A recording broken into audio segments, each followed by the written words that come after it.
Bismillahirrahmanirrahim. Assalamualaikum warahmatullahi wabarakatuh. Waalaikumsalam warahmatullahi wabarakatuh. Innal hamdalillah nahmaduhu wa nasta'inuhu wa nastaghfiruh wa na'udzu billahi min shururi anfusina wa min sayyiati a'malina. May yahdihillahu fala mudilla lahu wa may yudlil fala hadiya lahu. Wa asyhadu an la ilaha illallah wahdahu la syarika lah wa asyhadu anna Muhammadan abduhu wa rasuluh. Allahumma shalli ala nabiyyina Muhammad wa ala alihi wa man tabi'ahum bi ihsan ila yaumiddin. Allahumma inna nas'aluka ilman nafi'a wa rizqan thayyiba wa amalan mutaqabbala. Allahumma inna na'udzubika min zawali ni'matik wa tahawuli afiyatik wa fujaati niqmatik wa jami'i sakhatik. Puji syukur kita panjatkan pada Allah Subhanahu wa taala.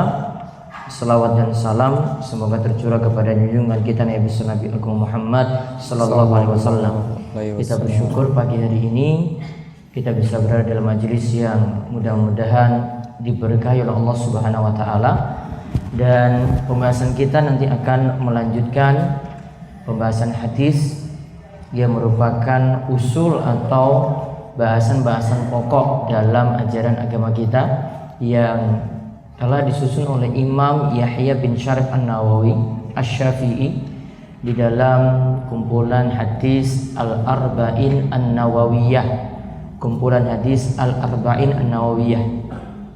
Kali ini kita masih melanjutkan hadis nomor 2. Untuk kesempatan kali ini ada 2 lembar buletin yang telah dibagi, yang dimana semuanya dari 2 lembar tersebut akan membahas tentang rukun iman.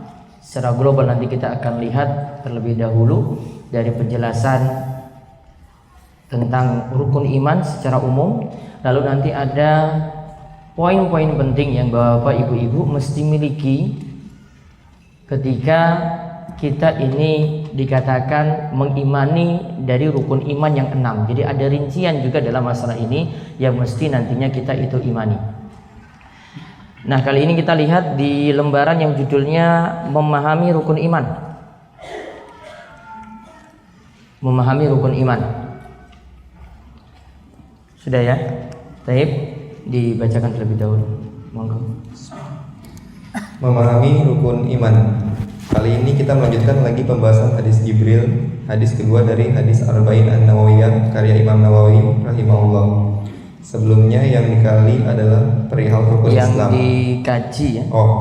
Sebelumnya yang dikaji adalah perihal rukun Islam. Kali ini yang dikaji adalah perihal rukun iman. Baik. Kalau sebelumnya dalam hadis Jibril, hadis nomor 2 ini hadis yang panjang dalam hadis Arba'in Nawawiyah.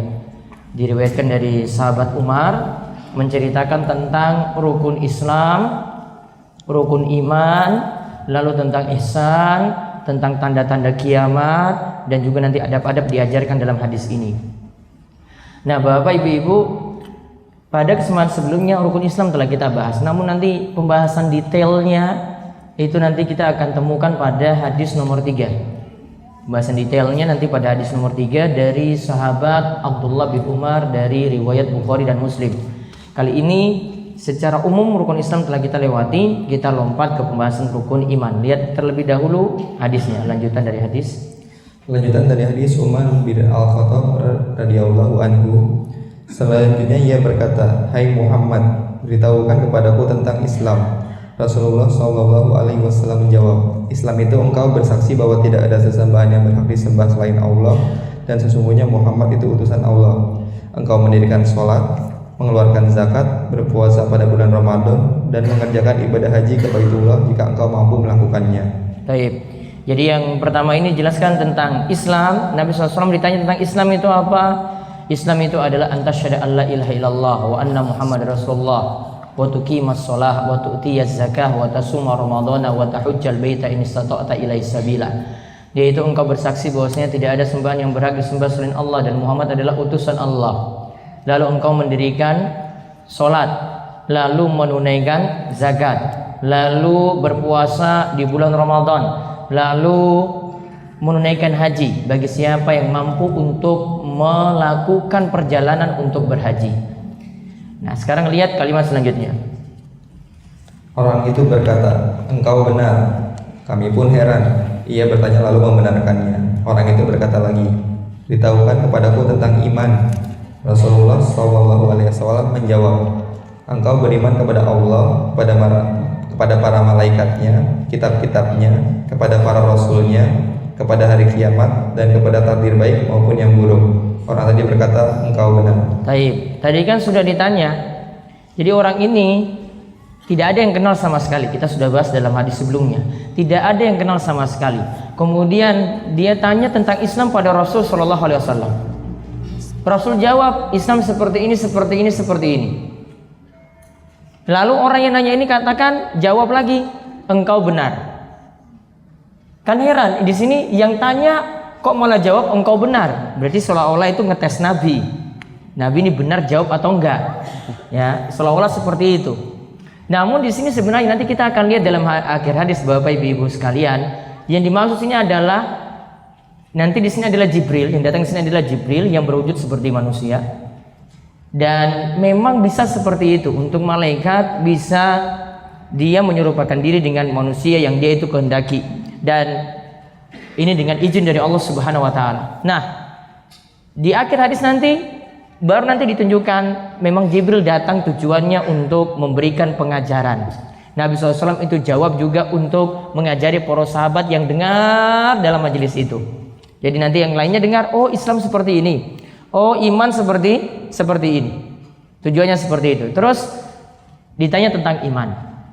Antu'mina billahi wa malaikatihi wa kutubihi wa rusulihi wal yaumil akhir wa tu'mina bil qadari khairihi wa syarri. Dikatakan iman itu adalah dengan rukun iman yang kita kenal. Antu'mina billah, engkau beriman kepada Allah. Wa malaikatihi, dan engkau beriman kepada malaikat. Wa kutubihi, beriman kepada kitab. Wa rusulihi, beriman kepada para rasul. Wal yaumil akhir, yang kelima, beriman kepada hari akhir. Lalu yang keenam, engkau beriman pula pada takdir yang baik maupun yang buruk. Nah, sekarang kita lihat penjelasannya dari hadis ini. Ini pelajaran bagian kedua dari hadis nomor 2. Monggo dibaca. Pelajaran bagian kedua dari hadis nomor 2. 1. Hadis ini menunjukkan keutamaan Islam, dan sepatutnya apa yang pertama kali ditanyakan oleh seseorang adalah tentang Islam. Oleh karena itu, ketika Nabi SAW hendak mengirim para utusan untuk berdakwah kepada Allah, beliau memerintahkan mereka untuk memulai dakwah tersebut dengan persaksian La ilaha illallah wa anna Muhammadar Rasulullah. Tidak ada sesembahan yang berhak disembah selain Allah, dan Muhammad adalah utusan Allah. Di sini menunjukkan Islam ini ditanyakan terlebih dahulu daripada iman. Islam lebih dahulu ditanyakan, menunjukkan keutamaan Islam. Dan setiap kali orang yang mau berdakwah itu tidak langsung memerangi. Jadi ketika dakwahi orang kafir itu tidak boleh langsung memerangi. Namun yang dia lakukan di sini adalah pendekatan dulu dengan dia jelaskan apa itu Islam. Jadi ini pentingnya, yang menunjukkan Islam itu mengajarkan kita itu untuk bersikap lemah lembut ketika mau dakwahi orang, ngajarkan dulu sebelum itu diperangi. Kalau di masa Nabi SAW terjadi seperti itu. Jadi dakwahi dulu. Ini loh Islam seperti ini, seperti ini, seperti ini. Nanti kita akan lihat di hadis-hadis berikutnya lagi. Di hadis nomor 7 atau hadis nomor 8 nanti akan menjelaskan. Hadis nomor 8 nanti menjelaskan tentang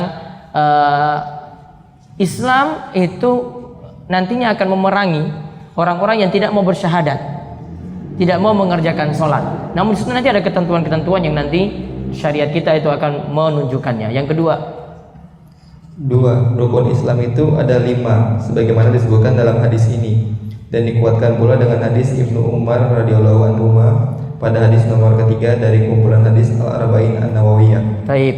Jadi nanti di hadis nomor 3 baru kita nanti bahas secara lebih lengkap mengenai rukun iman. Terus 3. Keutamaan sholat, dan bahwa sholat didahulukan sebelum rukun-rukun lainnya setelah 2 kalimat syahadat.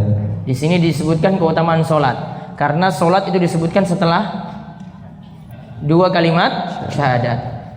Dan istilah yang digunakan di sini mendirikan sholat. Coba lihat nomor 4. 4. Anjuran untuk mendirikan sholat dan melaksanakannya istiqomah atau terus menerus, dan sholat termasuk salah satu rukun Islam. Coba lihat, di sini dikatakan mendirikan sholat. Ingat ya, kalimatnya bukan mengerjakan sholat, namun kalimatnya itu mendirikan atau menegakkan. Ini dua istilah yang berbeda. Kalau dalam bahasa Arabnya, mendirikan atau menegakkan itu diistilahkan dengan watukima, tukim. Itu namanya mendirikan atau menegakkan. Kalau mengerjakan, istilah bahasa Arabnya itu taf'alus sholah, mengerjakan sholat. Ada perbedaan nggak di sini? Ada. Kalau mau mengerjakan sholat gampang, gerakannya super cepat saja. Ya, rukunya Allahu Akbar, sami Allahu liman hamidah, turun sujud, ya Allahu Akbar lagi, terus gerakan aja. Gak usah pakai lama-lama di situ. Yang penting sudah penuhi. Saya rukuk, bangkit dari rukuk, sujud cuma nempel saya sebentar. Nah, itu namanya mengerjakan. Namun di sini diistilahkan dengan apa? Mendirikan atau menegakkan sholat. Berarti harus ada syarat yang dipenuhi, harus ada rukun-rukun yang dipenuhi, harus ada sunnah-sunnah sholat juga yang dikerjakan, pembatal-pembatalnya juga dijauhi. Itu nanti secara lebih lengkap Nabi SAW sudah ajarkan. Tinggal nanti para ulama itu bagi-bagi nanti. Ini nanti masuk rukun, ini masuk sunnah, ini masuk pembatal, ini masuk syarat. Berwudu itu masuk syarat, rukun atau sunnah wudu, sunnah sholat. Berwudu masuk apa? Rukun, sunnah atau syarat? Syarat. Apa bapak? Kok beda pendapat di sini? Beda pendapat. Khilafiyah dalam masalah ini. Apa cuma yang di Masjid Nurul Hidayah ini aja yang khilafiyah ini?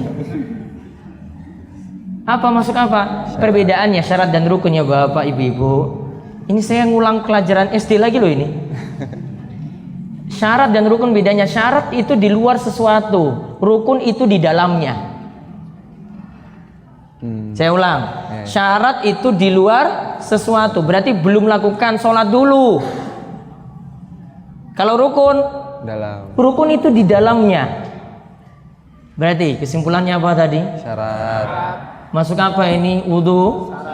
Syarat apa rukun? Syarat. Alhamdulillah sudah paham. Saya ulang tadi. Syarat berarti apa?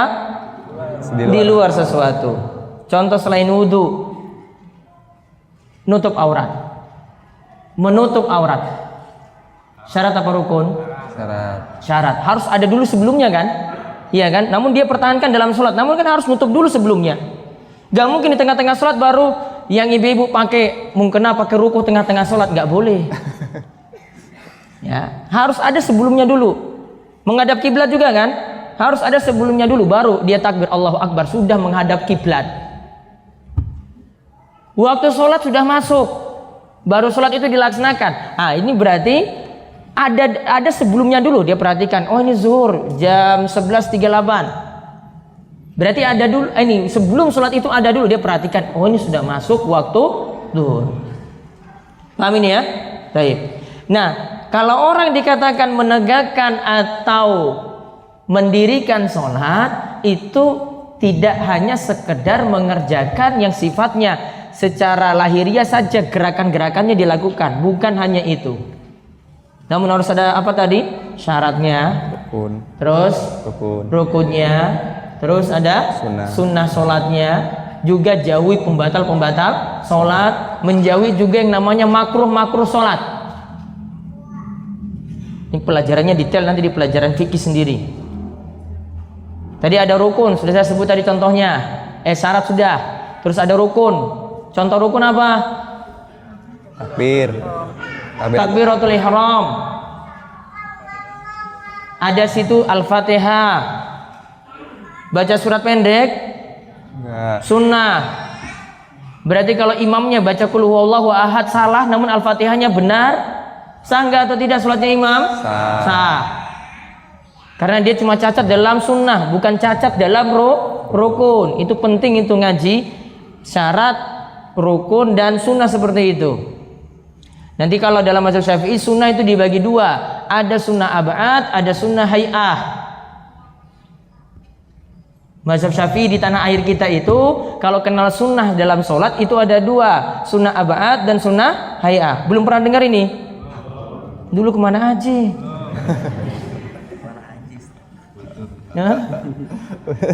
Sunnah abad itu contohnya, kalau dalam kalangan Syafi'i itu meyakini adanya kunut subuh, itu sunnah abad. Kalau tidak dilakukan, konsekuensinya sujud sahwi. Namun yang nggak kerjakan ya sudah nggak kerjakan. Di keyakinan yang beda, nganggap hadisnya dhaif, ya sudah seperti itu. Namun dalam mazhab Syafi'i ini masuk sunnah abad namanya. Contoh lagi tahiyat awal, itu juga masuk sunnah abad.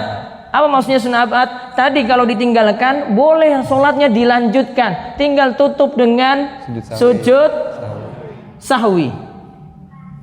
Contoh, saya sudah berada di rakaat kedua, sudah sujud kedua, langsung bangkit ke rakaat ketiga, Allahu Akbar, berdiri. Pertanyaannya, boleh balik atau tidak? Saya sudah tinggalkan tahiyat awal tadi loh. Boleh balik atau tidak? Tidak. Kalau saya balik sholatnya batal atau tidak? Kenapa bisa batal?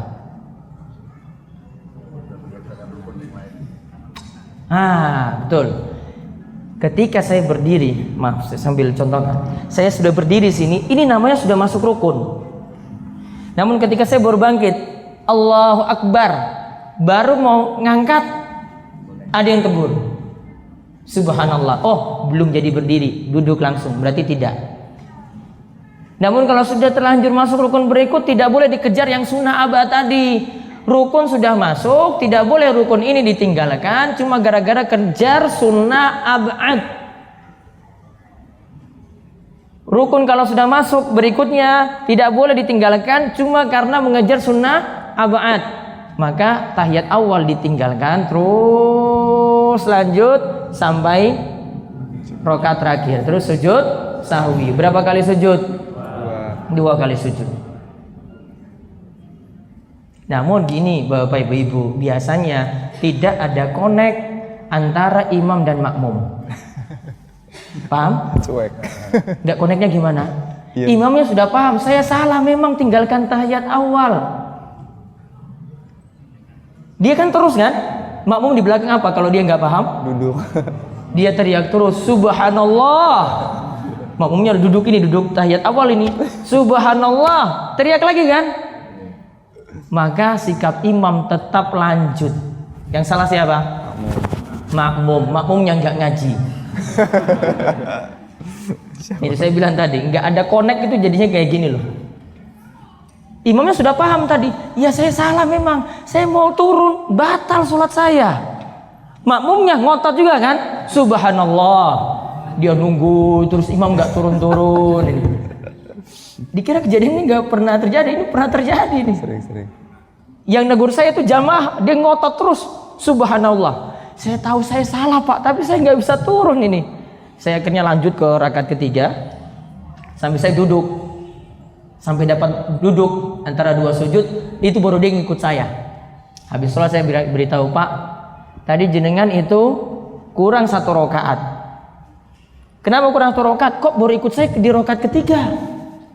Berarti harus nambah lagi 1 rakaat. Saya sudah selesai kewajiban saya.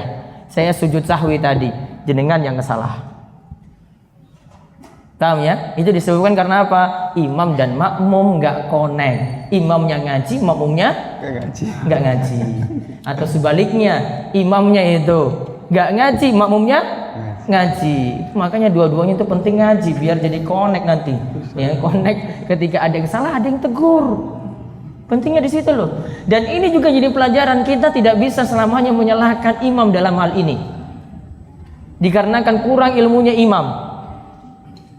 Kita cuma tahu, kita sudah tahu benar ini. Namun kita salahnya tidak pernah mengajarkan pada imam ini seperti ini, seperti ini, seperti ini. Atau kita sendiri yang sebenarnya sudah punya kemampuan seharusnya jadi imam, namun tidak diberi kesempatan atau kita sendiri tidak mau jadi imam, akibatnya nanti seperti itu. Nah, kita balik lagi tadi, itulah beda mendirikan sholat dengan mengerjakan sholat. Maka kalau mendirikan nanti ada khusyuknya, ada tumak ninanya, pembatalnya dia jauhi, ya makruh sholatnya juga dia itu jauhi. Seperti itu yang dimaksud. Yang jamaah mana yang digeser ke depan? Bapak-bapak? Ibu-ibu? Enggak.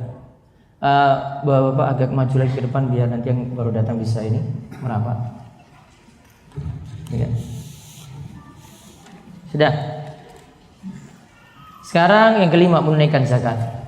5. Menunaikan zakat, berpuasa Ramadan dan melaksanakan ibadah haji ke Baitullah termasuk rukun Islam. Nah, menunaikan zakat, ada juga berpuasa Ramadan dan melaksanakan ibadah haji ke Baitullah termasuk rukun Islam. 3 hal ini nantinya insya Allah kita bahas pada hadis ketiga berikutnya. Terus yang keenam, 6. Perpindahan dari perkara lebih rendah ke perkara yang lebih tinggi, yaitu dari Islam ke iman. lihat, kita tadi bahas Islam dulu kan, setelah itu baru bahas iman. Kalau dari sisi tingkatannya, Islam itu masih di bawah dibandingkan dengan iman. Iman itu di atasnya. Saya ulang, Islam itu masih di bawah, iman itu yang di atasnya. Jadi orang muslim dibandingkan dengan orang beriman kedudukannya lebih tinggi. Ya, orang beriman kedudukannya lebih tinggi daripada orang muslim. Nah, lihat lanjutannya. Semua orang bisa berislam dengan melakukan amalan lahiriah sebagaimana disebutkan dalam ayat yang artinya, orang-orang Arab Badui itu berkata, kami telah beriman. Katakanlah kepada mereka, kamu belum beriman, tetapi katakanlah kami telah tunduk atau berislam. Quran surat Al-Hujurat 14. Terus adapun iman adalah perkara batin atau dalam hati. Jadi kalau antara Islam dengan iman, itu Islam itu kaitannya cuma dengan lahiriah saja. Sedangkan iman ditambah lagi plusnya batinnya juga termasuk. Orang-orang Arab Badui pernah mengatakan, qalatil a'rabu amanna, qul lam tu'minu walakin qulu aslamna. Orang Arab Badui katakan, kami telah beriman. Mereka katakan pada Rasul, kami telah beriman. Maka ketika itu dijawab, katakanlah kepada mereka, kamu belum beriman. Iman belum. Namun kamu cukup katakan, kamu telah berislam. Islam iya, namun kalau beriman belum. Karena tingkatan antara Islam dengan iman, mana yang lebih tinggi? Iman. Islam masih di bawahnya. Maka Nabi SAW tadi ketika mengarahkan dalam hadis ini, beliau bahas dulu Islam, kemudian setelah itu bahas iman. Terus yang ketujuh, 7. Islam dan iman masuk dalam istilah para ulama. Itsajtama'a iftaraqo wa iza iftaraqo ijtama'a. Jika kedua kata tersebut disebutkan berbarengan, maknanya berbeda. Namun jika kedua tersebut disebutkan secara terpisah, maka maknanya sama. Ada kaidah dalam usul fikih, para ulama sebutkan ada istilah seperti ini. Idzajtama'a iftaraqa wa iza iftaraqa ijtama'a. Maksudnya, tadi kan Islam dan iman, ini kan disebutkan dalam satu hadis. Ya. Maka kalau disebutkan berbarengan sama-sama satu tempat, disebutkan berbarengan, maka nanti maknanya berbeda. Berarti Islam disebutkan berbarengan dengan apa? Iman. Maka Islam sendiri, iman itu sendiri. Namun kalau dipisah, Islam di tempat lain penyebutannya, iman di tempat lain penyebutannya, maka maksud Islam dan iman itu sama. Ya, maka maksud iman dan Islam itu sama. Contoh istilah yang lain yang para ulama terangkan, istilah untuk fakir dan miskin. Istilah apa? Fakir dan miskin. Sama kaidah ini berlaku. Izajtama iftaraqa wa izaftaraqa ijtama'a. Jika disebutkan berbarengan, contoh dalam surat At-Taubah ayat 60 ketika Allah menerangkan tentang siapa saja yang berhak mendapatkan zakat. Innamas shadaqatu lil fuqara wal masakin wal amilina 'alaiha. Sesungguhnya zakat ini nantinya disalurkan kepada fakir. Terus apa? Miskin dan amil yang membagi zakat. Nah, lihat, fakir dan miskin disebutkan satu tempat kan? Dua istilah ini disebutkan satu tempat. Maka maksud fakir itu sendiri, Maksud miskin itu sendiri. Apa bedanya kalau gitu fakir dan miskin? Mana yang lebih parah? Fakir. Fakir itu 50% kebutuhan pokoknya belum bisa dipenuhi. Miskin sudah 50%-nya terpenuhi, namun belum seluruhnya. Sehingga tingkatannya fakir dengan miskin lebih parah fakir. Namun lihat di sini, kalau disebutkan berbarengan maksudnya berbeda. Namun kalau disebutkan secara terpisah, fakir itu sama dengan miskin. Nah, ini masuk dalam kaidah atau istilah yang disebutkan sini. Terus Jika Islam dan iman disebutkan bersamaan, maka yang dimaksud Islam adalah amalan lahiriah, sedangkan iman adalah amalan batin atau berupa keyakinan. Kalau Islam itu disebutkan berbarengan dengan iman, Islam itu kaitannya dengan amalan lahiriah. Berarti apa tadi contoh yang kita sudah sebutkan sebelumnya apa? Syahadat, terus sholat lahiriah kan? Zakat lahiriah, Puasa. haji lahiriah, puasa lahiriah kan. Namun kalau iman itu nanti iman kepada Allah, ini amalan batin. Iman kepada malaikat, amalan batin. Iman kepada kitab, amalan batin. Masalah iman di sini. Jadi berbeda antara Islam dan iman ketika disebutkan berbarengan. Islam itu kaitannya dengan amalan lahiriah, iman itu kaitannya dengan amalan batin. Terus yang ke-8. 8. Rukun iman itu ada 6. Keenam rukun iman ini jika dijalankan dengan benar, maka akan mewariskan kepada pemiliknya kekuatan untuk memohon dalam melaksanakan ketaatan dan rasa takut kepada Allah. Kalau orang punya keimanan yang benar dari rukun iman yang ada tadi, yang 6 tadi, dari iman kepada Allah, iman kepada malaikat, iman kepada kitab, iman kepada rasul, iman kepada hari akhir, sampai iman kepada takdir, ini kalau dijalankan dengan benar, maka nanti ibadahnya pasti bagus. Rasa takutnya pada Allah itu besar. Untuk berbuat maksiat takut pada Allah. Ada malaikat yang mencatat. Gak mungkin dia macam-macam di sini. Kitab berarti kita sudah punya hujah. Allah telah turunkan Al-Quran kepada kita. Kita tidak bisa macam-macam. Kalau nantinya di akhirat kita itu mau berargumen, mau beralasan, saya belum pernah dapat seperti itu, belum pernah dapat ilmu itu. Nah, dijawab, Al-Quran sudah turun. Sudah ada di tengah-tengah kita. Orang Indonesia pun sudah ada terjemahannya. Bisa baca. Berarti sudah jadi hujah. Ada kitab. Orang akhirnya jadi takut berbuat maksiat. Wong saya sudah turun Al-Quran seperti ini, masa saya mau berbuat maksiat, mau cari-cari alasan lagi. Ada Rasul juga yang turun, diutus. Maka ketika ada yang berbuat syirik, ada yang berbuat amalan yang tidak ada tuntunan, ditegur dengan datangnya Rasul ini. Rasul ingatkan, tidak boleh berbuat syirik, tidak boleh membuat suatu amalan yang menyelisih tuntunan. Maka ketika dia itu meyakini rukun iman yang ada tadi, maka ibadahnya itu pasti akan lebih bagus. Ini kita akan lihat secara lebih detail nanti pada cakupan rukun iman pada buletin yang ketiga nanti. Terus yang ke-9. 9. Barang siapa mengingkari salah satu dari rukun iman, ia telah kafir, karena ia telah mendustakan apa yang telah dikabarkan oleh Rasulullah SAW. Dia beriman pada Allah, namun tidak beriman kepada malaikat. Ada enggak yang tidak beriman pada malaikat? Ada, nanti saya akan sebutkan rinciannya. Dia tidak meyakini malaikat itu ada, atau malaikat itu dikatakan sebagai simbol dari kebaikan saja, enggak ada wujudnya. Dan ini sudah mengingkari. Siapa yang mengingkari dari rukun iman yang 6 tadi, ingkari salah satunya saja. Tidak mengimani malaikat, atau tidak percaya pada para rasul, atau tidak percaya hari kiamat itu datang, maka berarti dia sudah dikatakan kafir. Sama juga kalau orang tidak beriman pada takdir pula, dia dikatakan kafir dalam hal ini. Terus yang ke-10. 10. Kita harus menetapkan adanya malaikat dan wajib beriman kepada para malaikat. Malaikat itu berbentuk jasad. Jadi jasadnya ada. Jangan anggapannya cuma roh saja. Kita itu kebanyakan nonton TV sehingga ketika dibayangkan malaikat itu cuma roh, seperti kalau ada gambaran setan itu kan seperti roh yang gentayangan ya. Nah, malaikat itu digambarkan seperti itu juga. Padahal ini lihat, dia apa yang dikatakan di sini terus? Contohnya saja, malaikat Jibril dalam wujud aslinya memiliki 600 sayap yang menutupi ufuk.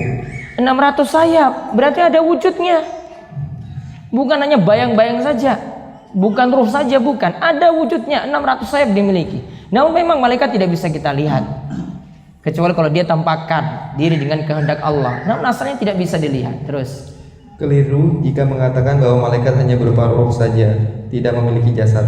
Keliru juga jika mengatakan bahwa malaikat adalah kiasan untuk kekuatan kebaikan yang ada dalam diri manusia, sedangkan setan adalah kiasan untuk kekuatan kejahatan. nah, malaikat diingkari, setan cuma simbol dari kejahatan. Setan nggak ada, konsekuensinya nanti kesurupan nggak ada. Ya, kalau ada yang kesurupan nganggap itu wah itu cuma dengan medis saja diobati. Ada yang ingkari seperti ini loh. Ya, ini bukan yang ingkari jauh-jauh, di negeri kita sendiri ada yang mengingkari jin, yang mengingkari setan, yang mengingkari kesurupan. Apa dalilnya kalau kesurupan itu ada, sihir ada, jin ada, setan itu ada? Wong setiap hari kita ada yang mengulang terus surat Al-Falaq. Qul a'udzu birabbil falaq min syarri ma khalaq wa min syarri ghasiqin idza waqab wa min syarri nafasati fil 'uqad. Lihat di sini. Dan aku berlindung kepadamu ya Allah dari kejelekan nafasati, sihir-sihir yang ditiupkan pada buhul-buhul. Sihir berarti ada. Ya, buhul-buhul itu ada tadi, tempat setan atau dukun tadi niup di situ. Wa min syarri hasidin idza hasad, dan dari kejelekan hasad orang yang pendengki yang dia memunculkan kejelekannya. Maka di sini ditunjukkan sihir ada. Kalau sihir ada, orang yang kesurupan berarti ada. Enggak boleh diingkari. Kita imani saja dalam hal ini. Dan ingat di sini urutannya antu'mina billahi wa malaikatihi wa kutubihi. Iman pada malaikat dulu sebutkan di sini. Iman pada Allah terus malaikat. Kitab dan Rasul itu wujudnya nyata. Kitab ini ada tengah-tengah kita. Rasul juga datang dengan tengah-tengah bangsa Arab dahulu. Namun untuk iman kepada Allah kita tidak bisa lihat. Iman kepada malaikat kita tidak bisa lihat. Di sini Nabi SAW itu dahulukan iman kepada Allah dan iman kepada malaikat untuk menunjukkan ada perkara gaib yang mesti kita imani. Gak mesti beriman itu dengan sesuatu yang konkret, dengan sesuatu yang nyata. Bahkan kalau setan itu atau tadi makhluk-makhluk gaib tadi itu diwujudkan dalam bentuk nyata, kita malah akan takut dalam hal ini. Pernah dengar kalau setan itu akan mengincingi manusia ketika dia tidak bangun subuh? Pernah dengar hadisnya? Yaitu ketika di pagi hari setan itu memiliki 3 ikatan. Yaitu ketika kita tidur, setan itu memiliki 3 ikatan. Lepasnya bagaimana? Wudu. Bangun tidur 1. Wudu 2. Sholat 3. 3 ikatan terlepas.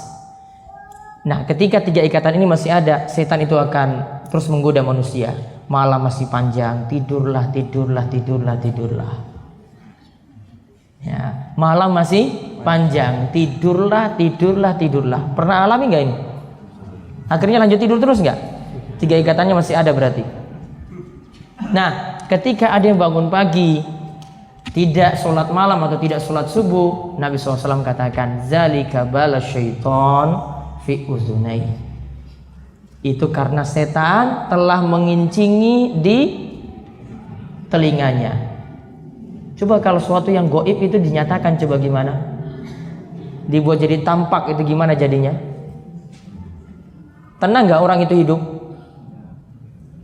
Yang tadi tidur pagi terus tadi itu tenang nggak hidupnya?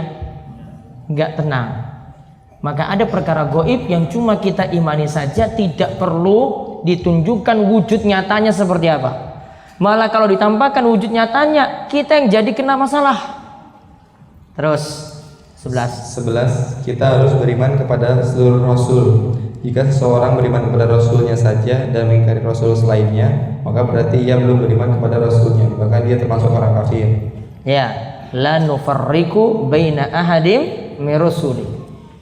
Kami tidak membedakan rasul yang satu dan rasul yang lainnya. Semua rasul umat Islam itu imani. Kita beriman kepada Nabi Adam, kita beriman kepada Nabi Nuh, kita beriman kepada Nabi Ibrahim, Nabi Musa, Nabi Isa, sampai Nabi kita Muhammad sallallahu alaihi wasallam. Kita yakini mereka itu penyampai wahyu. Namun ketika Nabi Muhammad SAW itu datang, syariat sebelumnya terhapus, disempurnakan dengan Al-Quran, disempurnakan dengan syariat Nabi Muhammad SAW yang dulu tidak terpakai lagi. Kecuali nanti ada penjelasannya, nanti akan saya jelaskan di sini. Terus yang ke-12, 12, kita harus beriman pada hari akhir yang disebut hari kiamat, di mana manusia dibangkitkan dari kubur mereka untuk dilakukannya hisab atau perhitungan dan diberi balasan, yang berakhir dengan tinggalnya penduduk surga di tempat mereka dan juga penduduk neraka di tempatnya. Nah, akhirat itu dimulai alamnya itu dari alam kubur. Ingat ya, akhirat sebagaimana dikatakan oleh Syaikhul Islam Ibnu Taimiyah, alam akhirat itu dimulai ketika manusia itu masuk dalam kubur. Beralih ke peristiwa-peristiwa setelah itu terus sampai masuk surga dan neraka. Dan nanti yang sudah masuk surga ketika al-maut itu disembelih, kematian nanti pada hari kiamat itu akan diwujudkan dalam bentuk domba. Ketika penduduk surga semuanya sudah masuk surga, penduduk neraka semuanya sudah masuk neraka, berarti ya tidak ada lagi yang keluar dari neraka. Yang masih punya iman berarti semua sudah keluar. Maka didatangkanlah al-maut dalam bentuk seekor domba, lalu disembelih. Maka dikatakan setelah itu dalam hadis disebutkan, wahai penduduk surga, kekalah kalian di dalamnya. Wahai penduduk neraka, kekalah kalian itu di dalamnya. Siksa itu akan berlangsung terus. Walaupun ada penyebutan tentang siksa neraka, ada yang mengalami fase-fase tertentu. Seperti yang Allah sebutkan dalam Al-Quran dalam surat An-Naba, labisina fiha ahqaba. Penduduk neraka itu akan tinggal pada masa tertentu di dalam neraka. Ini pengertiannya bukan masa tertentu berarti cuma satu waktu terus selesai siksanya, bukan. Ceritanya seperti ini. Para ulama itu seperti Imam As-Sudi itu menyatakan tentang ahqaba tadi, labisina fiha ahqaba. Mereka tinggal dalam neraka itu dalam waktu tertentu, dalam masa tertentu. Ada yang menyebutkan penyebutannya itu ahqaba itu sama dengan 70.000 tahun. Ahqaba itu sama dengan 70.000 tahun. Namun bukan bayangannya nanti 70.000 tahun itu selesai siksanya kemudian keluar dari neraka, tidak. 70.000 tahun itu cuma menunjukkan siklus saja. 70.000 tahun dilewati, datang ahqaba berikutnya, datang 70.000 lagi. Dilewati lagi, datang ahqaba berikutnya lagi, 70.000 lagi. Terus seperti itu. Dan tidak pernah berhenti. Jadi penyebutan pada masa tertentu nanti silahkan dilihat pada surat An-Naba ayat 23. An-Naba ayat 23. Dan cari di kitab tafsir seperti yang saya sebutkan tadi. Baca di tafsir Al-Quran Al-Azim karya Ibnu Katsir, atau biasa di kitab terjemahan disebut judulnya dengan Tafsir Ibnu Katsir. 10 jilid saja. 10 jilid itu sudah versi ringkas. 10 jilid yang dicetak di Indonesia itu versi ringkasnya. Versi panjangnya itu nggak ada yang berani terjemahin, setahu saya seperti itu. Belum ada yang berani terjemahin karena saking panjangnya.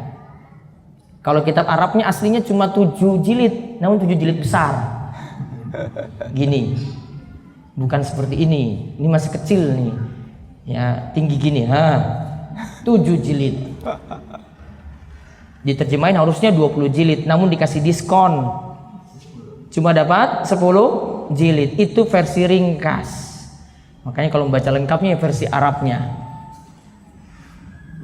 Jadi di sini menunjukkan surga nanti akan kekal abadi, neraka juga akan kekal abadi. Walaupun nanti ada mengalami siklus semacam tadi. Siklus apa tadi disebut? Ahqaba. Muter 70.000 tahun, sudah selesai, datang lagi 70.000 tahun, datang lagi 70.000 tahun, terus gitu terus, muter terus, nggak berhenti-berhenti. Nah, ini yang harus diimani juga ketika seorang beriman pada hari kiamat. Terus yang ke-13.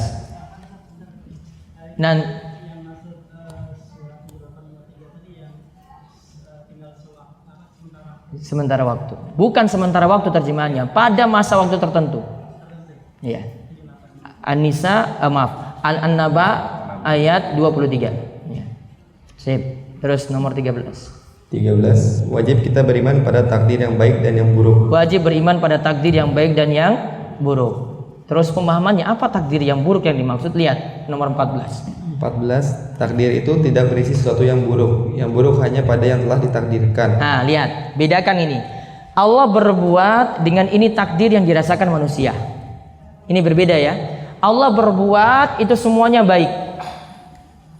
Allah berbuat itu semuanya itu baik. Walaupun nanti Allah akan takdirkan ada yang sakit, ada yang mati. Namun yang manusia rasakan itu baru buruk. Baru sakit. Dapat musibah. Kenapa kita katakan Allah itu, semua perbuatan Allah itu baik? Karena Allah tidak mungkin menzolimi manusia. Dia tidak boleh katakan bahwasanya Allah yang membuat saya sakit, Allah yang datangkan musibah pada saya. Yang jelek-jelek tidak boleh sandarkan pada Allah. Yang jelek-jelek tidak boleh sandarkan pada Allah. Bentuk santun kita pada Allah tidak boleh menyatakan yang jelek itu disandarkan pada Allah, tidak boleh. Sehingga perbuatan Allah kita katakan semuanya perbuatan Allah itu adil, semuanya itu baik. Namun makdurnya, yaitu yang manusia rasakan, baru nanti dia ada yang rasakan baik, ada yang dia rasakan tidak baik, ada yang rasakan jelek, ada yang rasakan susah, ada gelisah, ada sakit, ada mati. Namun Allah yang berbuat bagaimana? Adil bagi Allah, Allah berbuat semacam itu. Sampai pun dalam menciptakan ada setan, ada iblis, ada jin, ada penjahat, ada orang soleh. Itu semua Allah berbuat dengan sangat-sangat adilnya. Dan itu semuanya baik kalau dari perbuatan Allah. Ada hikmah-hikmah di situ, nanti akan kita lihat. Terus penjelasan hal ini adalah bahwa perkata takdir yang berkaitan dengan perbuatan Allah seluruhnya baik. Ya, terus 15. Mengapa Allah menakdirkan kejelekan? Nomor 15. 15. Mengapa Allah menakdirkan kejelekan?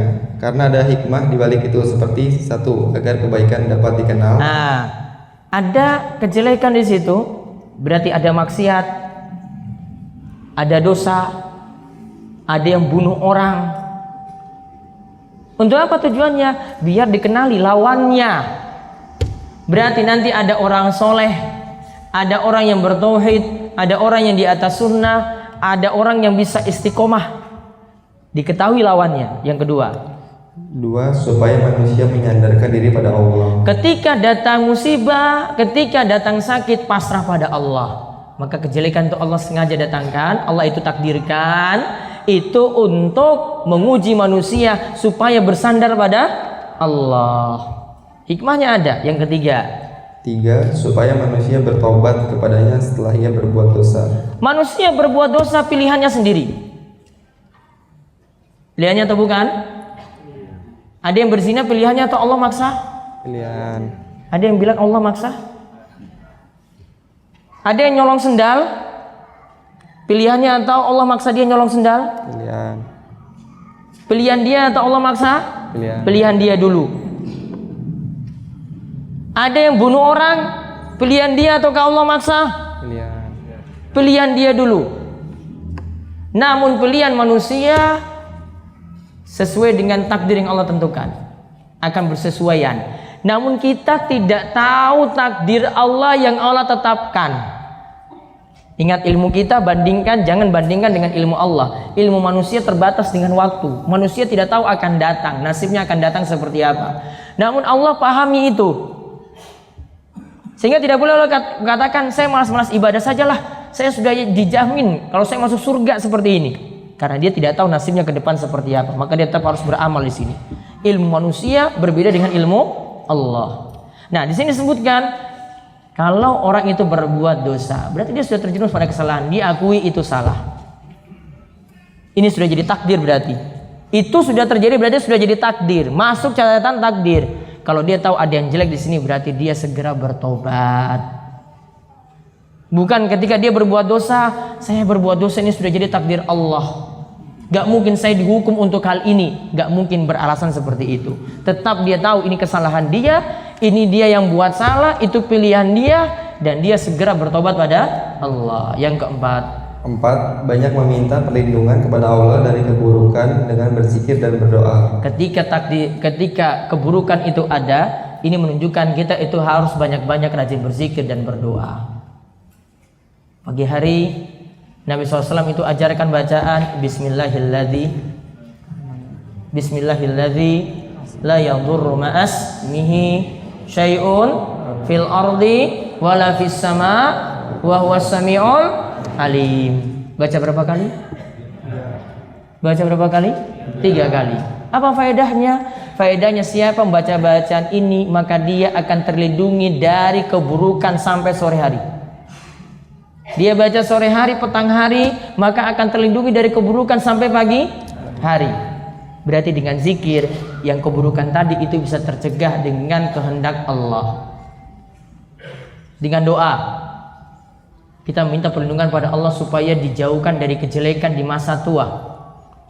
Allahumma inni a'udzubika minal jubni wal bukhli wa a'udzubika an uradda ila arzalil umur wa a'udzubika min fitnati dunya wa a'udzubika min fitnatil qabri. Ya Allah, aku minta perlindungan kepadamu dari jubni, malas ibadah, badannya malas. Bukhl, malas keluarkan hartanya dari sisi finansial yang dia itu malas. Dan aku minta perlindungan kepadamu ya Allah untuk tidak kembali nanti di masa tua keadaan tuanya jelek. Ini doanya itu kan, agar terlindungi dari masa tua nanti yang jelek, sulit untuk ibadah, sulit untuk ke masjid, sulit untuk ngaji. Ini berkat doa ini akan terlindungi nantinya. Dan juga aku minta perlindungan kepadamu ya Allah dari fitnah dunia dan dari fitnah kubur. Fitnah dunia itu cobaan-cobaan di dunia, fitnah kubur yaitu siksa kubur. Ya, maka bisa terlindungi dengan berzikir dan berdoa. Yang kelima, 5. Ada maslahat besar di balik kesulitan atau musibah yang menimpa. Karena kalau orang dapat musibah, baru nanti dia itu banyak-banyak ibadah. Dia itu kena sakit, baru dia dekat dengan Allah. Ketika tidak dapat musibah, dia anggap senang terus hidupnya. Tidak mau dekat dengan masjid, tidak mau dekat dengan taman pengajian. Terus terlupa dengan dunia semuanya. Namun ketika dia dapat keburukan, dapat musibah, dapat sakit misalnya, dia sadar ini paling teguran dari Allah. Maka itu hikmahnya tadi ya. Hikmah kenapa ada takdir yang dirasa manusia buruk. Namun semua perbuatan Allah tadi apa? Baik atau buruk? Baik. Tidak boleh katakan perbuatan Allah ada yang baik dan buruk, enggak. Perbuatan Allah semuanya baik. Namun manusia nanti akan merasakan buruknya. Itu ada hikmah di balik itu semuanya. Berarti terjawab enggak dari sini? Kenapa Allah menciptakan setan? Terjawab enggak? Apa tujuannya? Contoh. Ada setan, tahu nanti ada yang tergoda dengan setan, ada yang tidak tergoda dengan setan. Tahu kenapa Allah menciptakan binatang-binatang yang jahat seperti ular? Wah, kenapa Allah ciptakan ular? Kenapa ciptakan singa? Kenapa ciptakan harimau? Kenapa itu enggak dihapus saja? Bikin susah. Apa tujuannya? Ada zikir dan doa untuk meminta perlindungan dari makhluk jahat. Termasuk juga dalam surat Al-Falaq. Qul a'udzu birabbil falaq min syarri ma khalaq. Dari aku minta perlindungan padamu ya Allah dari kejelekan setiap makhluk. Berarti dari makhluk-makhluk yang jahat termasuk hewan-hewan yang jahat tadi semuanya termasuk. Gitu. Ya, jadi kalau ada yang bertanya-tanya seperti tadi sudah terjawab dengan 5 hal tadi. Yang ke-16. 16. Keburukan disandarkan pada makhluk, bukan disandarkan pada Allah. Rasulullah SAW bersabda, kejelekan tidaklah disandarkan kepadamu. Rasulullah SAW mengatakan dalam hadis riwayat Muslim, asyarru laisa ilaik. Keburukan itu bukan disandarkan padamu ya Allah. Keburukan itu bukan disandarkan kepadamu, namun keburukan itu kembali ke manusia sendiri. Dalam hadis qudsi yang lainnya Nabi SAW katakan, "Faman wajada khairan falyahmadillah, wa man wajada ghaira dzalik fala yalumanna illa nafsah." Siapa yang dapat kebaikan, maka puji-pujilah Allah. Namun siapa yang dapat keburukan, bisnisnya gagal, dapat musibah, dapat sakit, maka jangan dia salahkan kecuali dirinya sendiri. Tidak boleh salahkan Allah di sini. Ini bentuk santunnya ini. Kalau kebaikan kita sandarkan kepada Allah, banyak bersyukur pada Allah. Namun kalau kejelekan, kembalikan pada diri sendiri. Terus 17. Kita tidak boleh menjadikan qada dan qadar Allah sebagai alasan untuk meninggalkan perintah dan melakukan larangannya.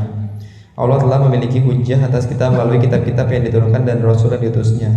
Dalam ayat disebutkan yang artinya Allah tidak ditanya tentang apa yang diperbuatnya dan merekalah yang akan ditanyai. Quran surat Al-Anbiya 23. La yus'alu amma yaf'alu wa hum yus'alun. Allah itu tidak ditanya apa saja yang Allah perbuat.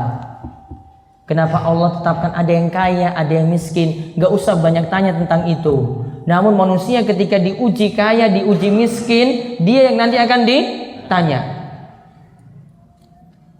Ada yang sehat, ada yang sakit. Gak usah tanya, kenapa Allah jadikan saya sakit? Namun apa nantinya yang ditanya? Manusia yang ditanya. Kamu ketika sehat sikapmu bagaimana? Kamu ketika sakit keadaanmu itu bagaimana? Banyak menggerutu, banyak protes ataukah tidak? La yus'alu amma yaf'alu wa hum yus'alun. Dan ini menunjukkan kita itu mesti santun pada Allah. Tidak usah banyak-banyak tanya. Misalnya ketika melihat hadis-hadis yang aneh, Allah yang kita protes. Contoh, pada setiap sepertiga malam terakhir Allah turun ke langit dunia. Ada yang pintarnya kebablasan. Tanya, kalau Allah turun ke langit dunia terus arsnya kosong bagaimana? Itu kan anak-anak pintar keblinger kan? Nah. Ayat ini sebenarnya sudah jawab. Kamu gak usah tanya-tanya tentang itu. Itu kamu menurut batasanmu. Saya pindah dari tempat duduk ini, pindah tempat duduk ke bawah, kursi kosong. Itu kamu. Allah itu Allahu Akbar. Allah itu maha besar, Allah itu azim. Tidak bisa disamakan dengan manusia yang kerdil. Ya, tidak bisa disamakan dengan manusia yang kerdil, nggak bisa. Ayat ini sudah jawab itu. Kamu banyak tanya untuk apa? Kau tanya perbuatan Allah. Terus nanti arsnya kosong bagaimana? Kan banyak nanya, nggak usah. Allah turun ke langit dunia setiap sepertiga malam terakhir dan Allah tetap bersemayam tinggi di atas arsnya. Jawabannya seperti itu. Sudah selesai. Imani saja. Kok bisa? Iya, kamu logikanya nggak masuk, akalmu sempit. Sesuatu yang tidak mungkin dalam logika manusia tetap mungkin bagi Allah. Ya. Jadi ayat ini sudah menjawab la yus'alu amma yaf'alu wa hum yus'alun. Allah tidak boleh ditanya tentang perbuatan Allah. Manusia yang nanti akan ditanya. Kamu sudah sholat apa belum? Bukan balik tanya pada Allah, ya Allah kenapa saya tinggalkan sholat? Kan kebalik pertanyaannya, kamu sudah sholat apa belum? Allah tanya. Bukan dibalik tanya pada Allah, ya Allah kenapa saya bisa tinggalkan sholat ini, saya bisa malas-malasan? Ngapain kamu tanya pada Allah, Allah berbuat kayak begini? Salahmu sendiri. Terus nomor 18. Allah tidaklah memaksa seorang pun untuk mengerjakan kemaksiatan atau meninggalkan ketaatan. Manusia tetap punya pilihan. Ingat kalimatnya, Allah tidak memaksa. Jadi dalam masalah keimanan pada takdir, Allah tidak memaksa. Ya, manusia tetap punya pilihan. Saya mau datang ngaji di Masjid Nurul Hidayah ini, saya datang dari rumah, pilihan saya sendiri. Ada yang dipaksa sini? Ada yang didorong? Dari rumah bangun tidur terus dipaksa lagi, dorong lagi, terus dorong terus sampai di masjid sini. Ada pilihannya sendiri. Ada yang nggak mau ngaji, pilihannya sendiri juga. Ada yang weekend seperti ini, saya pergi jalan-jalan, pilihannya sendiri juga. Tidak bisa seorang itu katakan bahwasanya saya dipaksa oleh Allah. Kenapa kamu berzina? Allah telah memaksa saya. Saya dipaksakan dengan takdir. Kenapa kamu mencuri? Saya dipaksakan dengan takdir. Boleh nggak jawab seperti itu? Tidak boleh. Karena manusia punya pilihan. Terus kalau ada yang menjawab seperti itu gimana? Saya mencuri, kalau polisi tangkap, terus dia bilang, saya mencuri ini karena Allah yang telah takdirkan saya, Pak. Gimana jawabannya? Polisi menangkap dia bagaimana? Saya juga ditakdirkan nangkap. Saya juga nangkap kamu karena takdir Allah. Terus nomor 19. Ada dua macam iradah atau kehendak, yaitu iradah kauniyah dan iradah syar'iyah. Iradah kauniyah adalah iradah yang semakna dengan masyiah atau kehendak yang pasti terjadi. Iradah syar'iyah adalah iradah yang semakna dengan muhabbah atau kecintaan. Mahabbah atau kecintaan. Nah, lihat, ini kita bicara masalah kehendak. Soalnya tadi kita telah membahas gimana kalau Fir'aun itu kafir, apakah itu takdir Allah? Gimana kalau Abu Bakar itu beriman, Abu Bakar As-Siddiq itu beriman, apakah itu takdir Allah? Nah, ini terjawab dengan kita pahami iradah ini yang para ulama sebutkan. Iradah itu ada dua, kehendak. Ada yang disebut iradah kauniyah, ada yang disebut iradah syar'iyah. Iradah kauniyah itu artinya kehendak Allah yang pasti terjadi, sama dengan istilah masyiah. Sedangkan iradah syar'iyah itu adalah sesuatu yang Allah cintai, namun belum tentu terjadi. Allah ingin kita ini semua beriman ini. Allah ingin semua warga Bintaro semuanya ngaji. Namun berapa persen yang ngaji? 0,000 sekian persen. Allah ingin semuanya itu sholat, ya kan? Itu iradah syariah dari Allah. Namun terjadi enggak? Semuanya sholat enggak? Enggak. Yang sholat cuma 0,0 sekian persen. Paham ini ya? Itu iradah syariah. Allah inginkan itu, Allah suka, Allah cintai, namun belum tentu terjadi. Namun kalau iradah kauniyah itu pasti terjadi, namun belum tentu Allah cintai. Ada yang beriman, ada yang kafir. Yang beriman ini Allah cintai kan? Yang kafir tidak Allah cintai. Namun terjadi enggak? Ada yang beriman, ada yang kafir, semuanya terjadi. Terus selanjutnya iradah kauniyah. Iradah kauniyah itu pasti terjadi, namun belum tentu Allah cintai. Iradah kauniyah Allah itu kehendaki, pasti terjadi, namun belum tentu dicintai. Terus sedangkan iradah syariah itu kehendak Allah yang Dia cintai, tetapi tidak mesti terjadi. Contoh berimannya Abu Bakar As-Siddiq terdapat di dalamnya iradah kauniyah, karena hal itu terjadi, dan terdapat pula iradah syariah, karena beriman itu dicintai Allah. Abu Bakar beriman, terjadi enggak? Berarti ada iradah kauniyah di situ. Juga ada iradah syariah. Allah cinta enggak? Cinta. Berarti ada iradah kauniyah, ada iradah syariah. Contoh kedua, sedangkan kafirnya Fir'aun terjadi setelah iradah kauniyah, namun tidak dicintai oleh Allah. Iradah untuk Fir'aun, lihat. Fir'aun kafir kan? Ya kan? Fir'aun itu kafir. Terjadi enggak? Terjadi. Berarti ada iradah kauniyah. Dicintai Allah atau tidak? Tidak. Berarti tidak ada iradah syariah di situ. Sekarang iblis beriman apa kafir? Iblis beriman apa kafir? Kafir. Iradah kauniyah ada enggak? Ada. Terjadi atau tidak? Terjadi. Iradah syariah tidak terjadi. Allah tidak cintai karena dia itu kafir.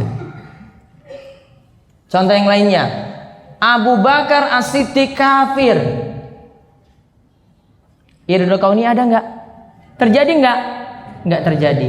Iradah syariah apalagi? Fir'aun masuk Islam. Ada iradah kauniyah? Tidak. Iradah syariah, iya, Allah inginkan dia masuk Islam, namun tidak terjadi.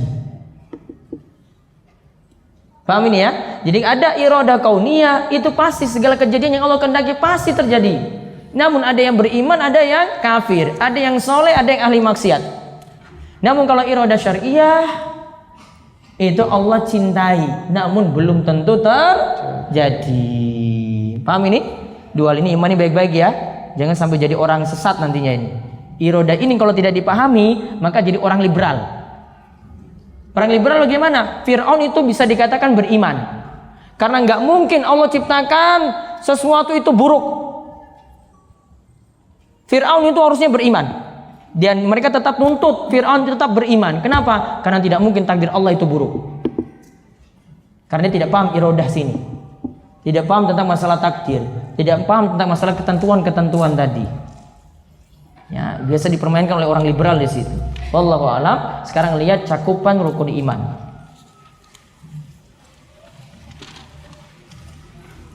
di buletin kedua ya. Saya tulis itu seri ketiga.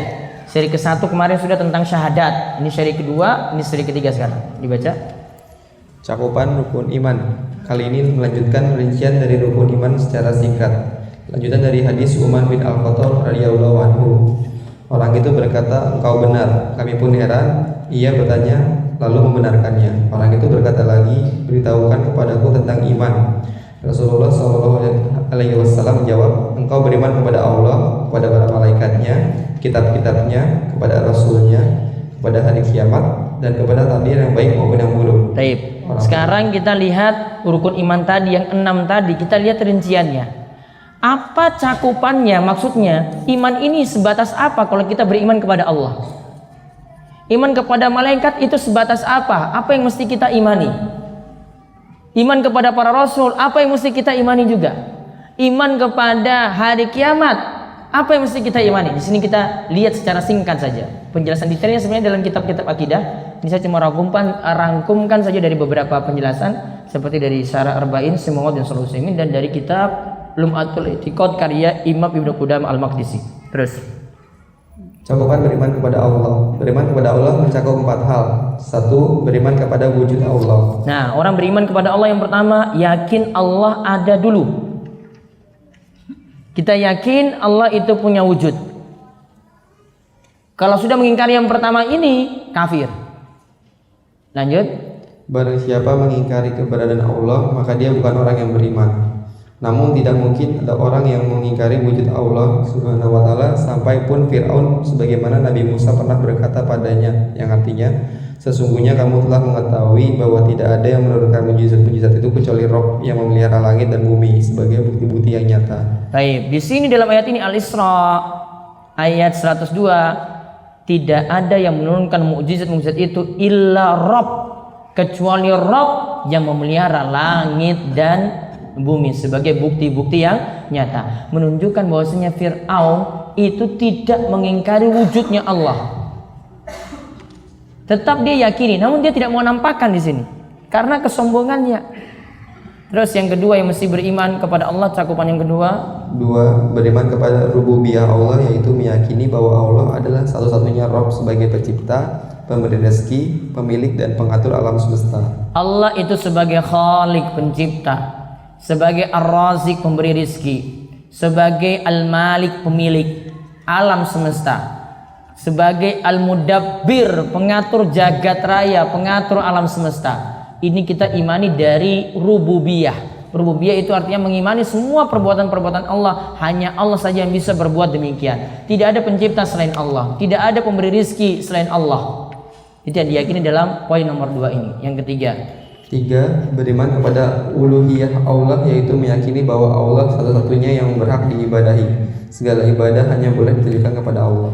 uluhiyah ini nanti dalam pembahasan tauhid dan syirik. Kita diperintah untuk beribadah pada Allah saja, tidak boleh menyekutukan Allah dengan selainnya. Kita diperintahkan untuk beribadah pada Allah saja. Kalau melanggar hal ini berarti dia melanggar tauhid nomor 3 ini, yaitu tauhid uluhiyah. Terus yang keempat, 4. Beriman kepada nama dan sifat Allah yang menetapkan apa yang ditetapkannya untuk dirinya dalam Al-Quran dan dalam sunnah Rasulnya, dengan menetapkan penetapan yang layak bagi Allah tanpa melakukan tahrif atau penyelewengan, taktil, penolakan, takyif, menyatakan hakikat, dan tamsil, memisalkan dengan makhluk. nah kita beriman dengan Asmaul Husna, nama dan sifat Allah yang sempurna. Beriman dengan ini tanpa tahrif, penyelewengan. Allah katakan Allah itu memiliki yad, tangan. Ya, seperti yang dikomentari oleh orang-orang Yahudi, katakan yadullahi maglulah, tangan Allah itu terbelenggu. Ini mereka ingin mengingkari hal ini. Namun Allah katakan Allah itu memiliki tangan di sini. Maka kita katakan tanpa penyelewengan makna, tidak boleh ditakwilkan ke makna yang lainnya. Istiwa, Allah menetap tinggi di atas arsy-Nya. Tidak boleh dikatakan istaula atau Allah itu berkuasa. Imani seperti itu saja. Kalau Allah katakan Allah istiwa, menetap tinggi di atas arsy-Nya, ya sudah, menetap tinggi di atas arsy-Nya, kita katakan seperti itu. Imani tanpa menyelewengkan makna. Imani tanpa menolak. Karena ada yang menolak sifat-sifat semacam tadi. Ditanya, Istiwa itu apa? Istiwa itu nggak boleh kamu imani. Kalau dikatakan kamu tidak boleh imani, berarti dia nolak tadi. Sifat-sifat Allah yang lainnya lagi banyak yang ditolak dengan alasan takdil tadi. Ada takyif, menyatakan bagaimana tangan Allah. Kalau dia sudah sebutkan bagaimana itu panjangnya sekian, berarti namanya takyif. Tidak boleh. Tamsil, dia memisalkan dengan makhluk. Tangan Allah itu seperti tangan ini. Ini memisalkan, juga tidak dibolehkan. Walam yakul lahu kufuwan ahad. Tidak ada yang setara serupa dengan Allah. Dalil ini sudah membantah keyakinan takyif dan tamsil seperti tadi. Laisa kamislihi syai'un wa huwas samiul basir. Allah itu tidak serupa dengan makhluknya. Tidak ada yang serupa dengan Allah. Allah itu maha sami, maha mendengar, basir, maha melihat. Terus sekarang cakupan beriman kepada malaikat. Cakupan beriman kepada malaikat. Malaikat adalah makhluk gaib. Malaikat diciptakan dari cahaya. Malaikat tidaklah makan dan minum. Malaikat merupakan makhluk yang padat tanpa berongga. Malaikat itu bergolong-golongan dan tugas mereka pun macam-macam sesuai dengan hikmah Allah.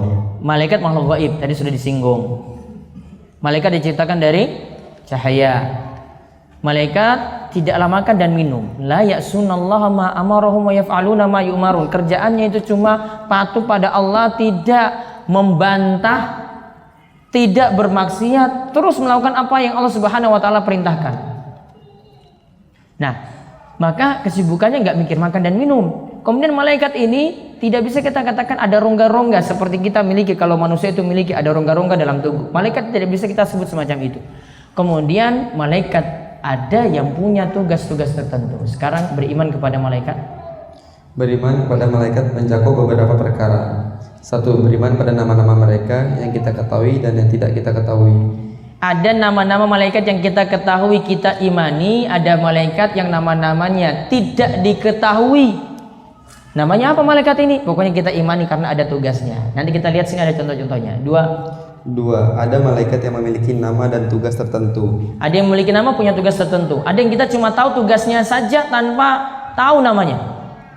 Satu, Jibril ditugaskan menyampaikan wahyu kepada para rasulnya yang turun dari sisi Allah. Nah, Jibril itu tugasnya untuk menyampaikan wahyu. Berarti ini kaitannya dengan hati.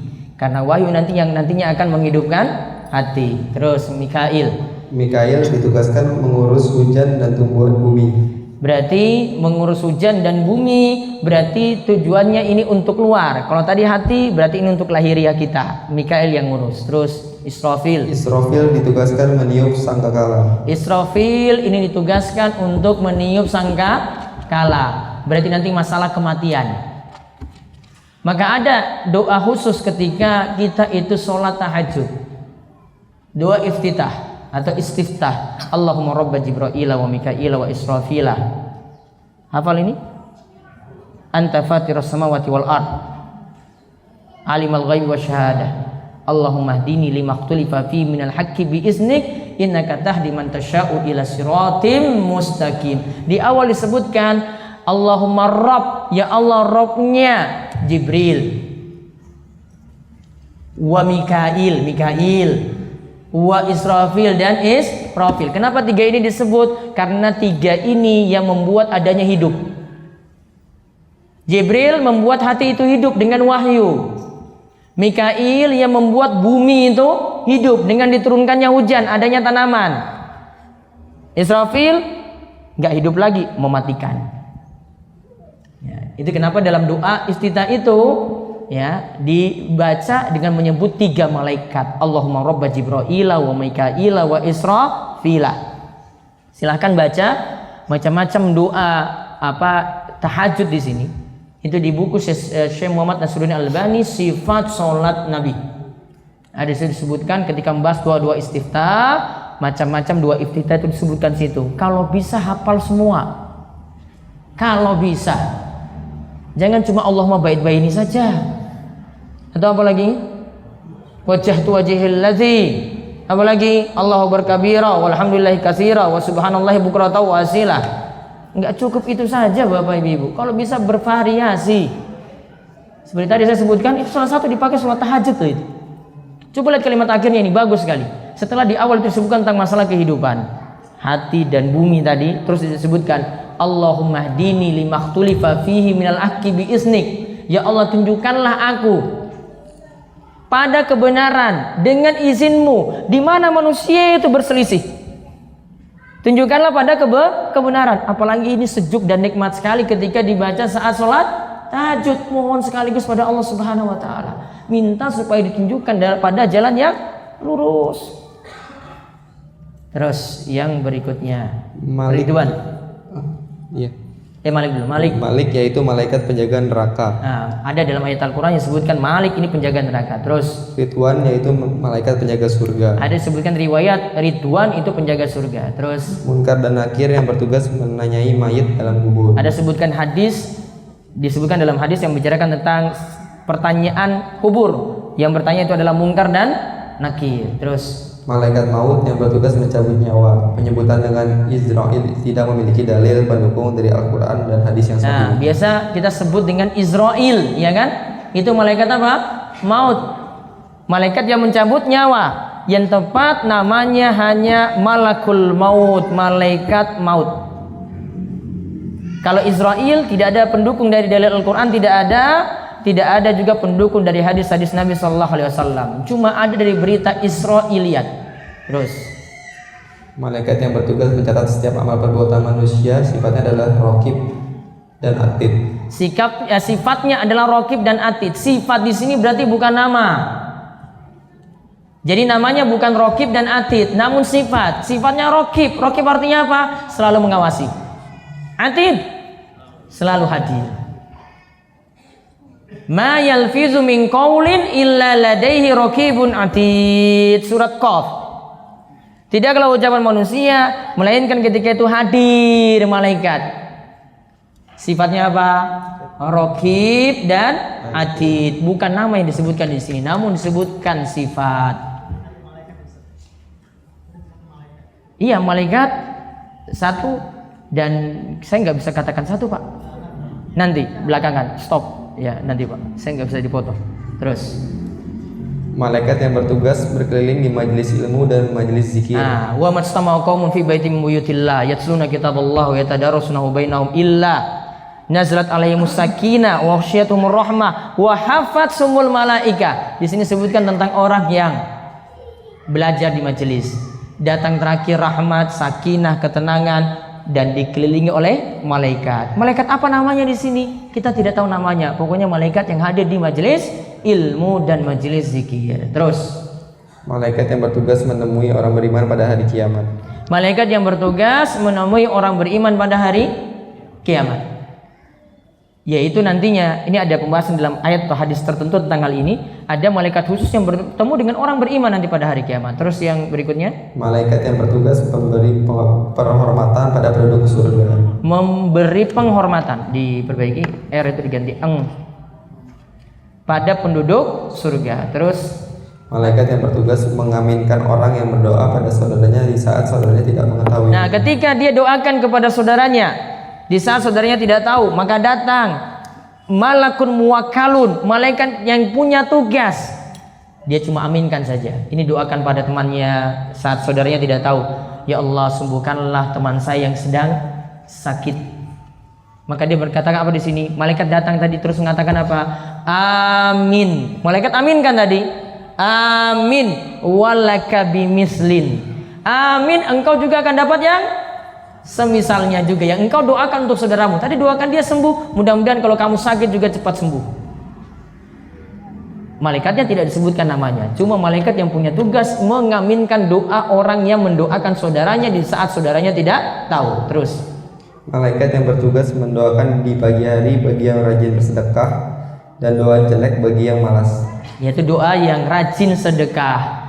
Datang malaikat ketika itu berdoa pada orang yang rajin sedekah tadi. Dan di sini Imam Nawawi katakan orang yang beri nafkah. Berarti suami yang rajin kerja di pagi hari. Malaikat datang tadi, dia katakan Allahumma ati munfiqan khalafan. Ya Allah, berikanlah ganti bagi orang yang rajin berinfak atau rajin bersedekah. Sebaliknya kalau dia malas-malasan, malaikat juga doakan di pagi harinya Allahumma ati mumsikan talafan. Ya Allah, berikanlah kebangkrutan bagi orang yang malas sedekah. Terus Harut dan Marut dalam kisah Sulaiman seperti disebut dalam surat Al-Baqarah ayat 102. ada malaikat Harut dan Marut, bisa dilihat di kisah Sulaiman di situ Al-Baqarah ayat 102. Ada yang lainnya lagi tidak bisa kita sebutkan semuanya di sini tentang malaikat tadi. Terus cakupan beriman kepada kitab Allah. Cakupan beriman kepada kitab Allah. Beriman kepada kitab Allah mencakup beberapa perkara. Satu, mengimani bahwa Allah Subhanahu wa taala telah menurunkan kitab-kitabnya kepada setiap rasul dan kitab-kitab itu berasal dari sisi Allah. Tetapi kita tidak mengimani bahwa kitab-kitab selain Al-Quran yang ada pada umat-umat sekarang berasal dari Allah karena telah terjadi penyimpangan dan perubahan. Kita mengimani bahwa Allah memberikan kitab kepada setiap rasul. Namun untuk kitab yang ada saat ini karena sudah mengalami perubahan, penyimpangan, penyelewengan, tidak kita imani. Yang dulu-dulu ada yang benar kita imani semuanya. Namun yang saat ini sudah dilengkapi oleh Al-Quran. Al-Quran telah menghapusnya dan telah menyempurnakan kitab-kitab sebelumnya. Yang kedua, dua, mengimani kebenaran pemberitaan di dalamnya seperti kabar-kabar Al-Quran dan kabar-kabar yang ada pada semua kitab terdahulu yang belum dirubah dan diselewengkan. ada disebutkan misalnya Ya'juj dan Ma'juj, disebutkan dalam surat Al-Kahfi, diimani. Ada disebutkan tentang kisah Ashabul Kahfi, kita nggak lihat namun juga kita imani, di surat Al-Kahfi pula. Ada disebutkan tentang cerita nabi-nabi yang lainnya, disebutkan dalam Al-Quran. Ada juga kisah Nabi Yunus, Nabi Yusuf, maka kita imani juga tentang kabar-kabar semacam ini. Yang ketiga, tiga, mengimani hukum-hukum yang terdapat dalam semua kitab terdahulu yang tidak bertentangan dengan syariat Islam. Jadi syariat terdahulu yang tidak bertentangan dengan syariat kita merupakan syariat kita juga. mengimani hukum-hukum yang terdapat dalam semua kitab terdahulu, semuanya diimani. Namun apakah semuanya dijalankan? Syariat-syariat yang dulu semuanya dijalankan? Tidak. Cuma yang dibenarkan oleh syariat kita dan tidak bertentangan dengan syariat kita. Kalau syariat kita tidak membenarkannya lagi, contoh dalam kisah Ashabul Kahfi ada anjing nggak di situ?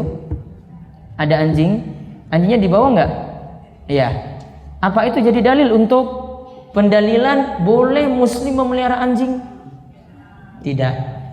Datang hadis Nabi SAW yang katakan siapa saja dari seorang muslim yang memelihara anjing bukan untuk jaga hewan ternak, bukan untuk jaga tanaman, maka setiap hari pahalanya berkurang 1 kirot. Berkurang berapa? 1 kirot. Tahu 1 kirot itu berapa? Kalau upah itu, ya, ini tidak boleh disamakan dengan Gunung Uhud ya, bukan. Ini kisahnya pembahasannya lain. Yang Gunung Uhud itu pembahasan hadis menghadiri sholat jenazah sampai menguburkan. Ceritanya lain pak, sudah versi berbeda. Kirot itu kalau dalam masalah upah yang sedikit. Taruhlah berkurang sedikit, namun kan numpuk terus itu tiap hari. 1 hari berkurang, besoknya lagi berkurang. Berkurang kirot lagi, numpuk terus. Habis semua amal kebaikannya. Cuma gara-gara memelihara apa tadi? Anjing. Berarti bertentangan nggak dengan syariat dulu? Bertentangan. Mana yang diambil? Syariatnya Nabi Muhammad SAW. Jadi kalau ada yang katakan, wah itu kisah dalam Ashabul Kahfi memelihara anjing kok. Oh nggak paham cerita. Itu cerita di masa siapa?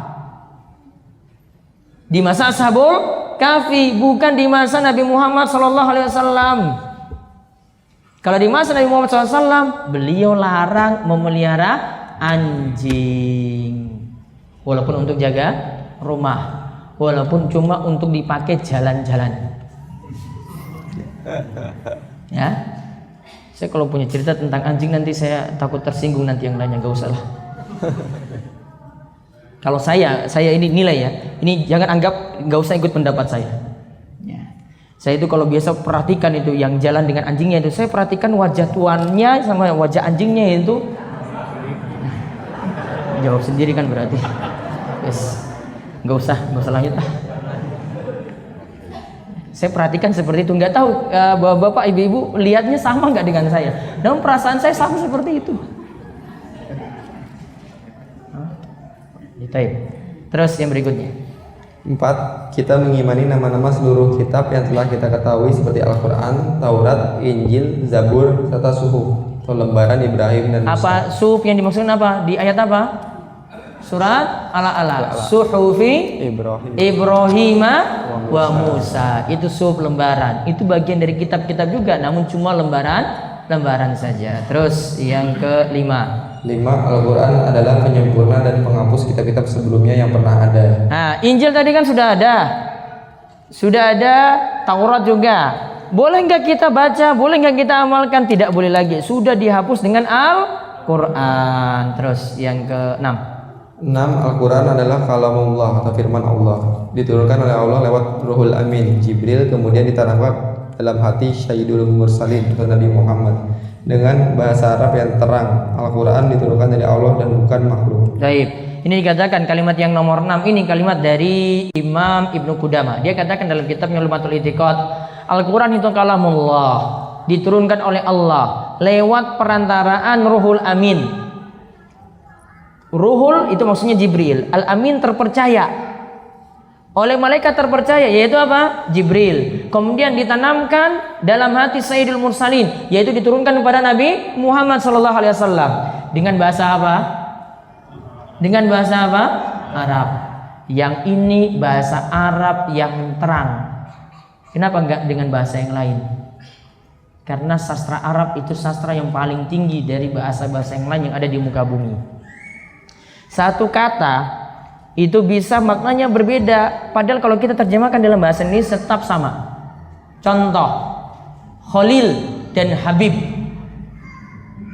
Khalil dan Habib ini lebih pantas Nabi SAW itu dinamakan dengan Khalilullah, kekasih Allah, bukan Habibullah. Di sebagian salawat kan dipanggil Ahmad ya Habibi. Sama artinya juga, yang aku cintai, iya.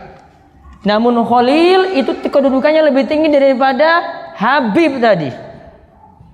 Ya, kedudukannya lebih tinggi. Hub itu lebih tinggi daripada khullah. Ya, hub tadi lebih rendah ya. Hub itu lebih rendah daripada khullah.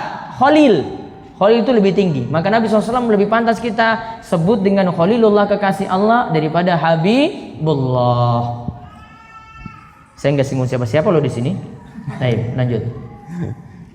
Cakupan beriman kepada Rasul. Nabi adalah seseorang yang diberi wahyu berupa syariat dan diperintahkan untuk mengamalkannya, tetapi tidak diperintahkan untuk mendakwahkannya. Sedangkan Rasul diutus untuk menyampaikan risalah yang bertentangan dengan kondisi umatnya. Baik, lihat. Nabi itu bawa syariat. Ini kita bahas perbedaan Nabi dan Rasul. Nabi itu bawa syariat, diperintahkan untuk disampaikan pada umatnya. Namun itu biasanya cuma ingatkan saja pada umatnya yang sudah ada. Jadi misalnya ini, cuma ingatkan saja, ayo sholat, ayo bayar zakat, ayo ingat Allah, itu saja. Namun kalau Rasul, dia bawa ajaran, ini melihat keadaan masyarakatnya sudah rusak, ini menyembah berhala, maka dia ajak supaya umatnya ini kembali ke ajaran yang lurus. Maka biasanya Rasul itu dakwahnya bertentangan dengan umatnya. Berarti mana yang kedudukannya lebih tinggi, Rasul apa Nabi? Rasul. Ya, kedudukannya lebih tinggi karena cobaannya lebih berat di sini. Terus beriman kepada Rasul mencakup beberapa perkara. Satu, beriman pada seluruh Rasul, tidak membeda-bedakannya karena Rasul adalah penyampai wahyu dari Allah pada hamba. Mengufuri sebagian Rasul sama seperti mengufuri lainnya. Ya, terus jadi semua Rasul kita imani. Namun yang nanti kita ikuti ya Nabi terakhir. Namun semua Rasul tidak kita ingkari. Karena semua Rasul juga punya ajaran yang sama. Lihat di nomor 2 dan 3 nanti ya. 2. Beriman pada Nabi pertama adalah Adam dan Rasul pertama adalah Nuh. Nabi pertama adalah Adam, Rasul pertama adalah Nuh. Ada hadis tentang hal ini, di antara hadisnya tentang hadis Syafa'atul Uzmah, menyebutkan situ Rasul pertama itu adalah Nuh, Nabi pertama adalah Adam. Terus 3, meyakini ada Rasul yang paling utama adalah dari kalangan Ulul Azmi, yaitu Nuh, Ibrahim, Musa, Isa, dan Muhammad. Ya, kalangan Ulul Azmi tadi lebih mulia daripada Rasul-Rasul yang lainnya. Terus yang keempat, 4, ajaran para Rasul itu sama, yaitu menyerukan untuk mentauhidkan Allah dan meninggalkan kesyirikan walaupun syariatnya berbeda-beda. Ya, meninggalkan, hanya kelebihan. Meninggalkan kesyirikan walaupun syariatnya beda-beda. Apakah diperintahkan sholat juga nabi-nabi sebelumnya? Ada. Namun cara sholatnya berbeda dengan syariat Muhammad Sallallahu Alaihi Wasallam. Apakah diperintahkan untuk bersuci juga? Ada. namun cara bersucinya berbeda dengan syariatnya Muhammad sallallahu alaihi wasallam. Ya, rinciannya kita nggak perlu pelajari. Karena kita cukup pelajari Nabi Muhammad, jadi nggak usah tanya lagi. Pertanyaan muncul, terus gimana cara wudhu umatnya Nabi Isa, umatnya ini, umatnya ini? Untuk apa dipelajari? Penting nggak pelajari? Apa mau pakai sholat versi macam-macam? Ya enggak. Sekarang cuma pelajari Nabi Muhammad saya, kita tahu aja. Ada dulu sholatnya, ada dulu cara bersucinya. Namun tentang syariat Nabi Muhammad itu yang wajib kita pelajari. Terus 5. Nabi Muhammad SAW adalah penutup para rasul. Tidak ada lagi nabi setelah beliau. Nabi Muhammad SAW itu yang wajib diikuti untuk saat ini. Jadi Nabi Muhammad SAW yang wajib diikuti. Beliau nabi yang terakhir, tidak ada lagi nabi setelah beliau. Terus 6. Nabi Muhammad SAW adalah penghulu para rasul atau rasul yang paling utama, penerima syafaatul uzma atau maqama mahmudah. Apa maqam mahmudah? Allahumma rabb hadhihi da'wati ta'amma wa salatil qa'imati Muhammadanil wasilatul fadila wa ba'atsu maqamam mahmudah. Doa apa ini? Ba'da azan. Kita minta pada Allah supaya Nabi SAW mendapatkan maqam mahmudah, kedudukan yang mulia. Yang dimaksudkan adalah syafaat al-uzmah nanti pada hari kiamat. Terus menjadi pemegang kunci pintu surga pertama kali dan umat Muhammad yang pertama kali masuk surga. Beliau jadi pemegang kunci pintu surga pertama kali. Tidak ada nabi yang masuk kecuali Nabi Muhammad terlebih dahulu. Dan umat yang pertama kali masuk adalah umatnya Muhammad meskipun jadi umat yang paling terakhir. Terus yang terakhir cakupan beriman kepada hari akhir. Oh masih ada 2 lagi. Cakupan beriman kepada hari akhir. Beriman kepada hari akhir mencakup beberapa hal. 1. Beriman bahwa hari kiamat akan terjadi dan beriman kepada kejadiannya seperti manusia akan melihat Allah kelak di akhirat. Wujuhu yawma idzin nadhirah ila rabbiha nadhirah. Wajah mereka akan memandang Allah Subhanahu wa taala dalam keadaan berseri. Berarti semua orang beriman akan melihat Allah. Kejadiannya kita imani, tidak boleh diingkari. Terus yang kedua, 2. Beriman kepada setiap apa yang Allah sebutkan dalam kitabnya dan apa yang telah sahih dari Nabi SAW dari perkara-perkara yang akan terjadi pada hari kiamat, seperti manusia akan dikumpulkan dalam keadaan tidak beralas kaki. Manusia tidak beralas kaki. Terus tidak disunat, tidak ada khitan ketika bangkit. Terus buhman, sama sekali tidak membawa harta apapun. Tidak bawa harta apapun walaupun jadi orang terkaya di dunia. Tidak bawa harta apapun untuk nolong dia pada hari kiamat. Terus yang ketiga, 3. Beriman kepada nikmat dan siksa kubur. Kita sudah pelajari tadi hari akhir yang dimaksud adalah dari alam kubur sampai masuk surga dan neraka. Berarti di alam kubur ada nikmat dan siksa kubur, kita imani. Apa buktinya ada siksa kubur? Allahumma inni a'udzubika min azabi jahannam wa min azabil qabri. Aku minta perlindungan dari siksa kubur. Nikmat kubur ada atau tidak? Ada. Cerita hadis yang menjelaskan bahwasanya kubur itu akan dilapangkan bagi orang beriman dan kubur nanti akan disempitkan bagi orang-orang yang berbuat dosa. Terus 4. Beriman kepada tanda-tanda dari hari kiamat seperti munculnya Dajjal, datangnya Imam Mahdi, turunnya Nabi Isa bin Maryam, keluarnya Ya'jud dan Ma'jud, keluarnya dabbah atau binatang, dan terbitnya matahari dari arah tenggelamnya. Nah, ada dabbah binatang yang khusus di sini. Ada Ya'jud dan Ma'jud, makhluk yang dalam jumlah besar. Sekarang ada di mana? Wallahu a'lam. Muncul di akhir zaman. Nanti turun juga, nanti ada Imam Mahdi, ada Dajjal, ada Nabi Isa bin Maryam. Kisah-kisahnya panjang untuk hal ini. Terus yang kelima, 5. Beriman kepada peniupan sangkakala. Berapa kali peniupan sangkakala? Ada ulama yang katakan 2, ada yang katakan 3. Ibnu Katsir mengatakan 3. Yang pertama, tiupan sangkakala untuk mengagetkan. Yang kedua, untuk mematikan. Yang ketiga, untuk dibangkitkan lagi nanti pada hari kiamat. Sangkakala ini. Ya, di antara buktinya 3 kali, lihat nanti di antaranya di tafsir surat Yasin. Ya, di tafsir surat Yasin. Saya pernah membahas ini, ada di tulisan di rumahsurat.com juga saya sebutkan 3 kali dalam hal ini. Walaupun ada ulama yang mengatakan 2 kali. Ibnu Katsir katakan 3. Terus syafaat. Ada syafaat juga yang mesti kita imani. Terus hisab. Ada yang diberikan hisab yang mudah, ada yang diberikan hisab yang berat. Ada yang masuk surga tanpa hisab, tanpa azab, tanpa siksa. Siapa? 70.000 orang. Apa sifatnya? Sifatnya apa? Mereka tidak meminta diruqyah. Mereka tidak minta diobati dengan cara kei. Mereka tidak tatayur, anggapan sial. Pesimis dengan sesuatu, dapat sesuatu, wah nanti kena celaka. Yang keempat, wa ala rabbihim yatawakkalun, kepada Rabb mereka itu bertawakal. Dan 70.000 orang ini khusus nantinya masuk dalam pintu surga Al-Aiman. Terus ada mizan. Mizan, timbangan. Nah, ada mizan atau timbangan. Di iman ini saya mizan ada timbangan, ada 2 daun akan ditaruh di sampingnya itu catatan kebaikan, sampingnya lagi catatan kejelekan. Nanti ditimbang mana yang lebih berat. Terus pembagian catatan amal. Pembagian catatan amal diimani juga. Ada yang orang beriman terima catatan amalnya dengan tangan kanan. Fa amman utiya kitabahu biyaminih fasawfa yuhasabu hisaban yasira. Ada orang-orang yang terima catatan amalnya itu dengan tangan kanan, dia akan mendapati hisabnya yang mudah. Wa amman utiya kitabahu wara'a dhahri fasawfa yad'u thubura.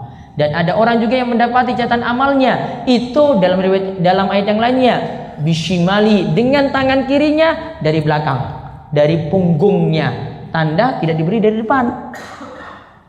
Kalau orang kasih dari belakang itu biasanya kurang santun. Ya memang untuk menghinakan orang-orang yang catatannya jelek tadi, didapat dari belakang dengan tangan kirinya. Terus Al-Haud, telaga Al-Kautsar, nanti mengalir dari sungai Al-Kautsar, yaitu sungai yang ini yang ada dalam surat Inna a'tayna kal kautsar. Itu maksudnya, itu telaga Al-Kautsar. Kami telah memberikanmu karunia Al-Kautsar. Terus As-Sirat, titian, jembatan yang lebarnya itu tipis sekali.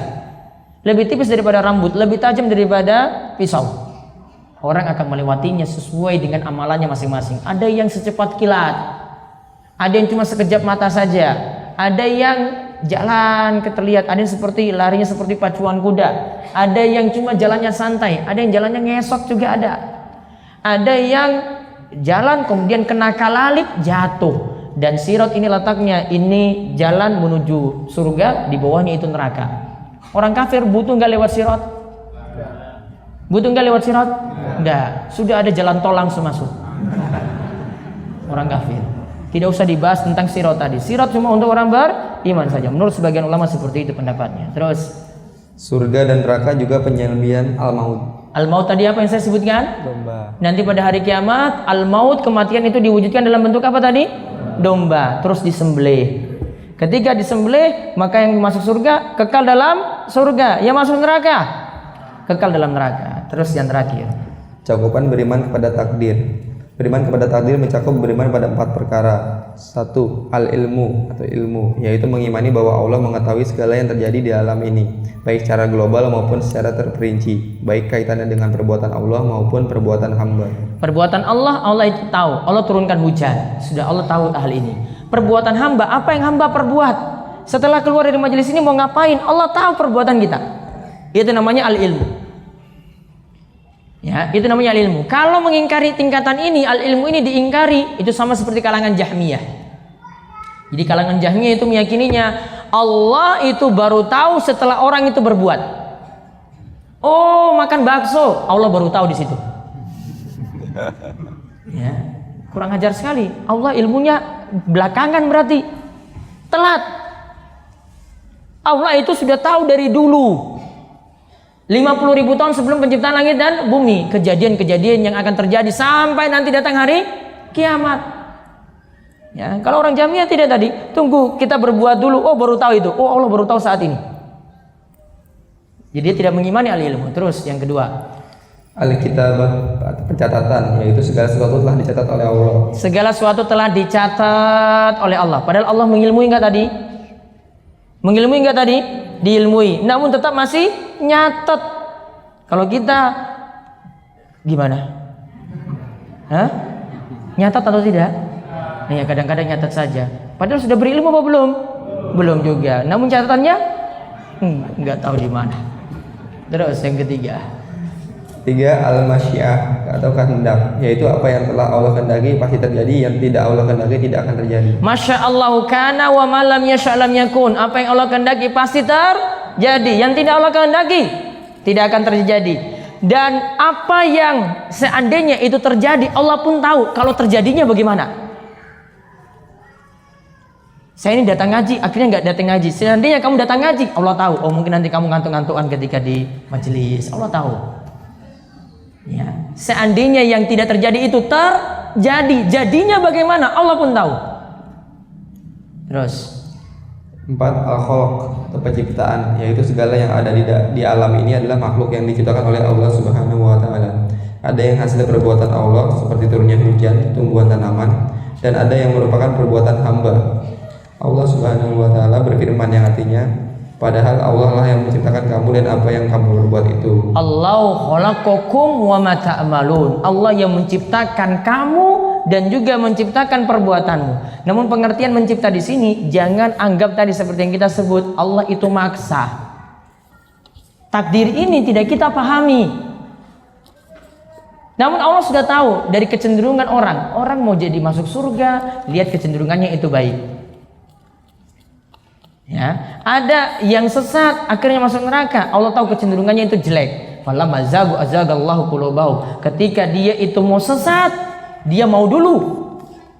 Ketika orang itu ingin sesat, maka azagallahu qulubahum. Allah tambah membuat dia itu jadi sesat. Wallahu alam. Berakhir pembahasan dari rukun iman dengan pembahasan yang sesingkat-singkatnya.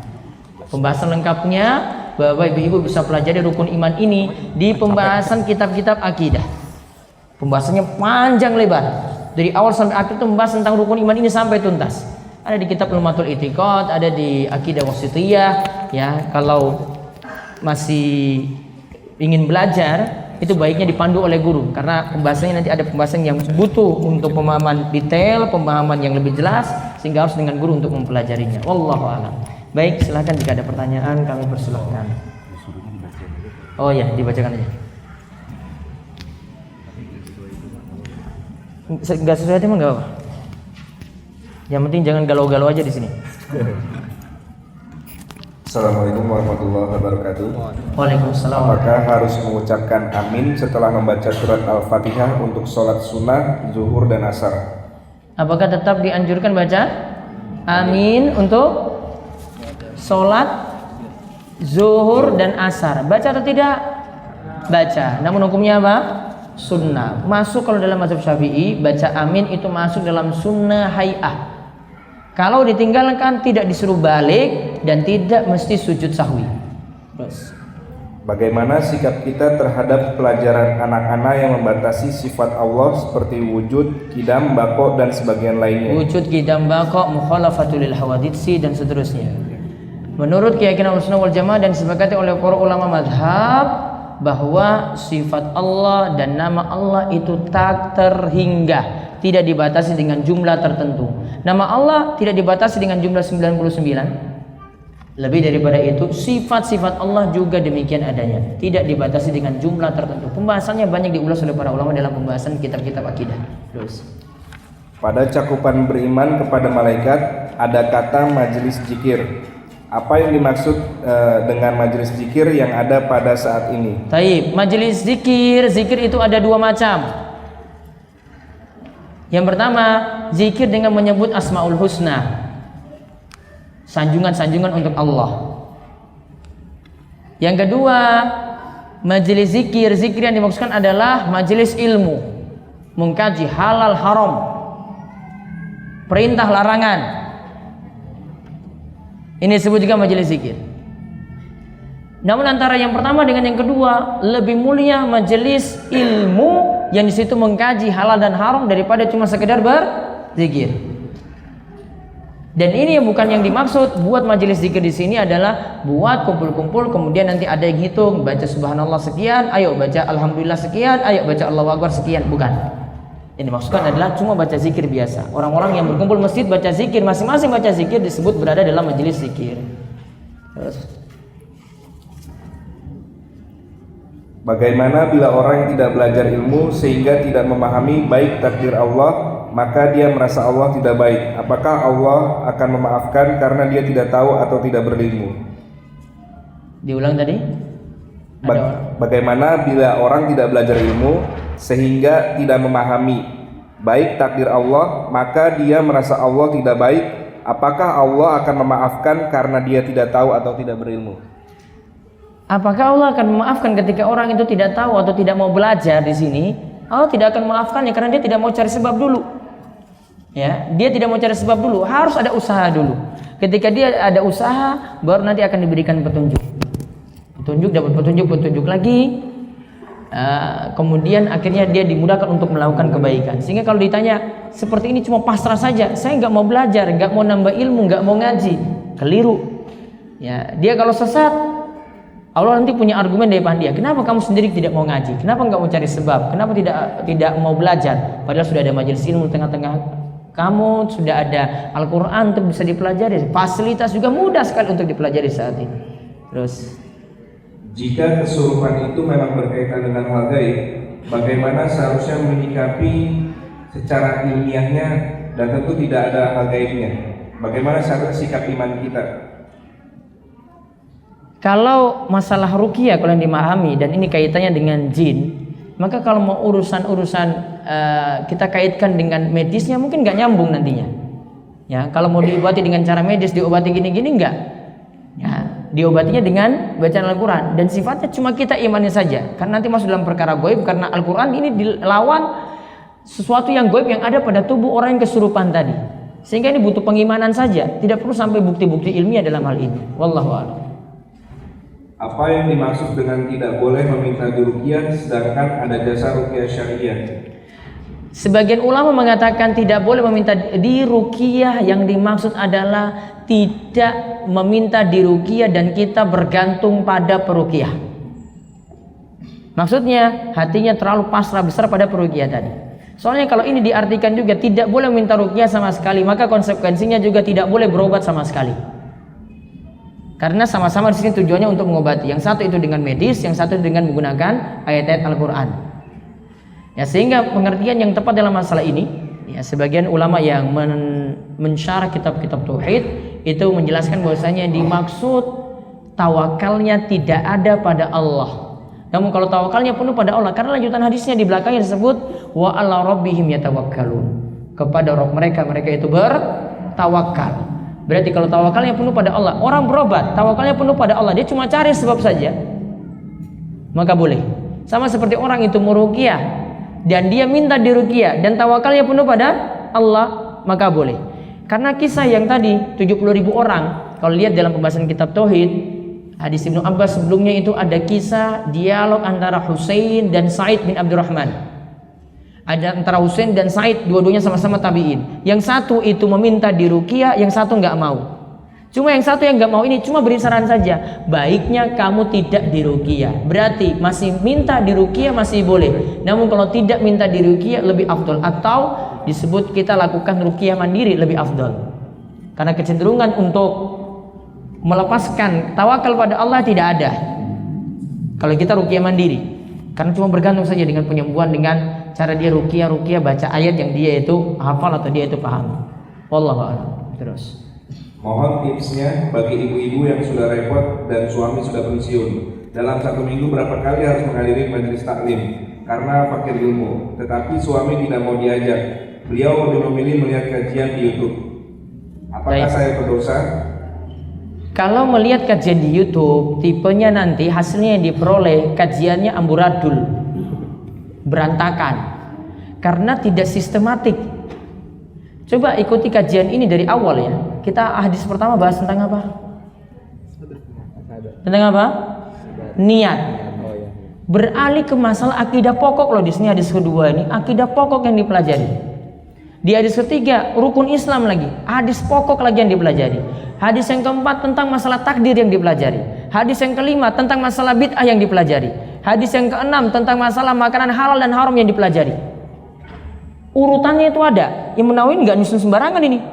42 hadis semua hadis-hadis pokok dalam agama ini. Maka saya sarankan ya, baik yang bapaknya tadi yang nonton di YouTube maupun yang ibu-ibu yang biasa ada di kajian. Kita tahu waktu kita terbatas. Maka usahakan kalau mengikuti kajian, saran saya mungkin lebih mengurangi yang sifatnya tematik.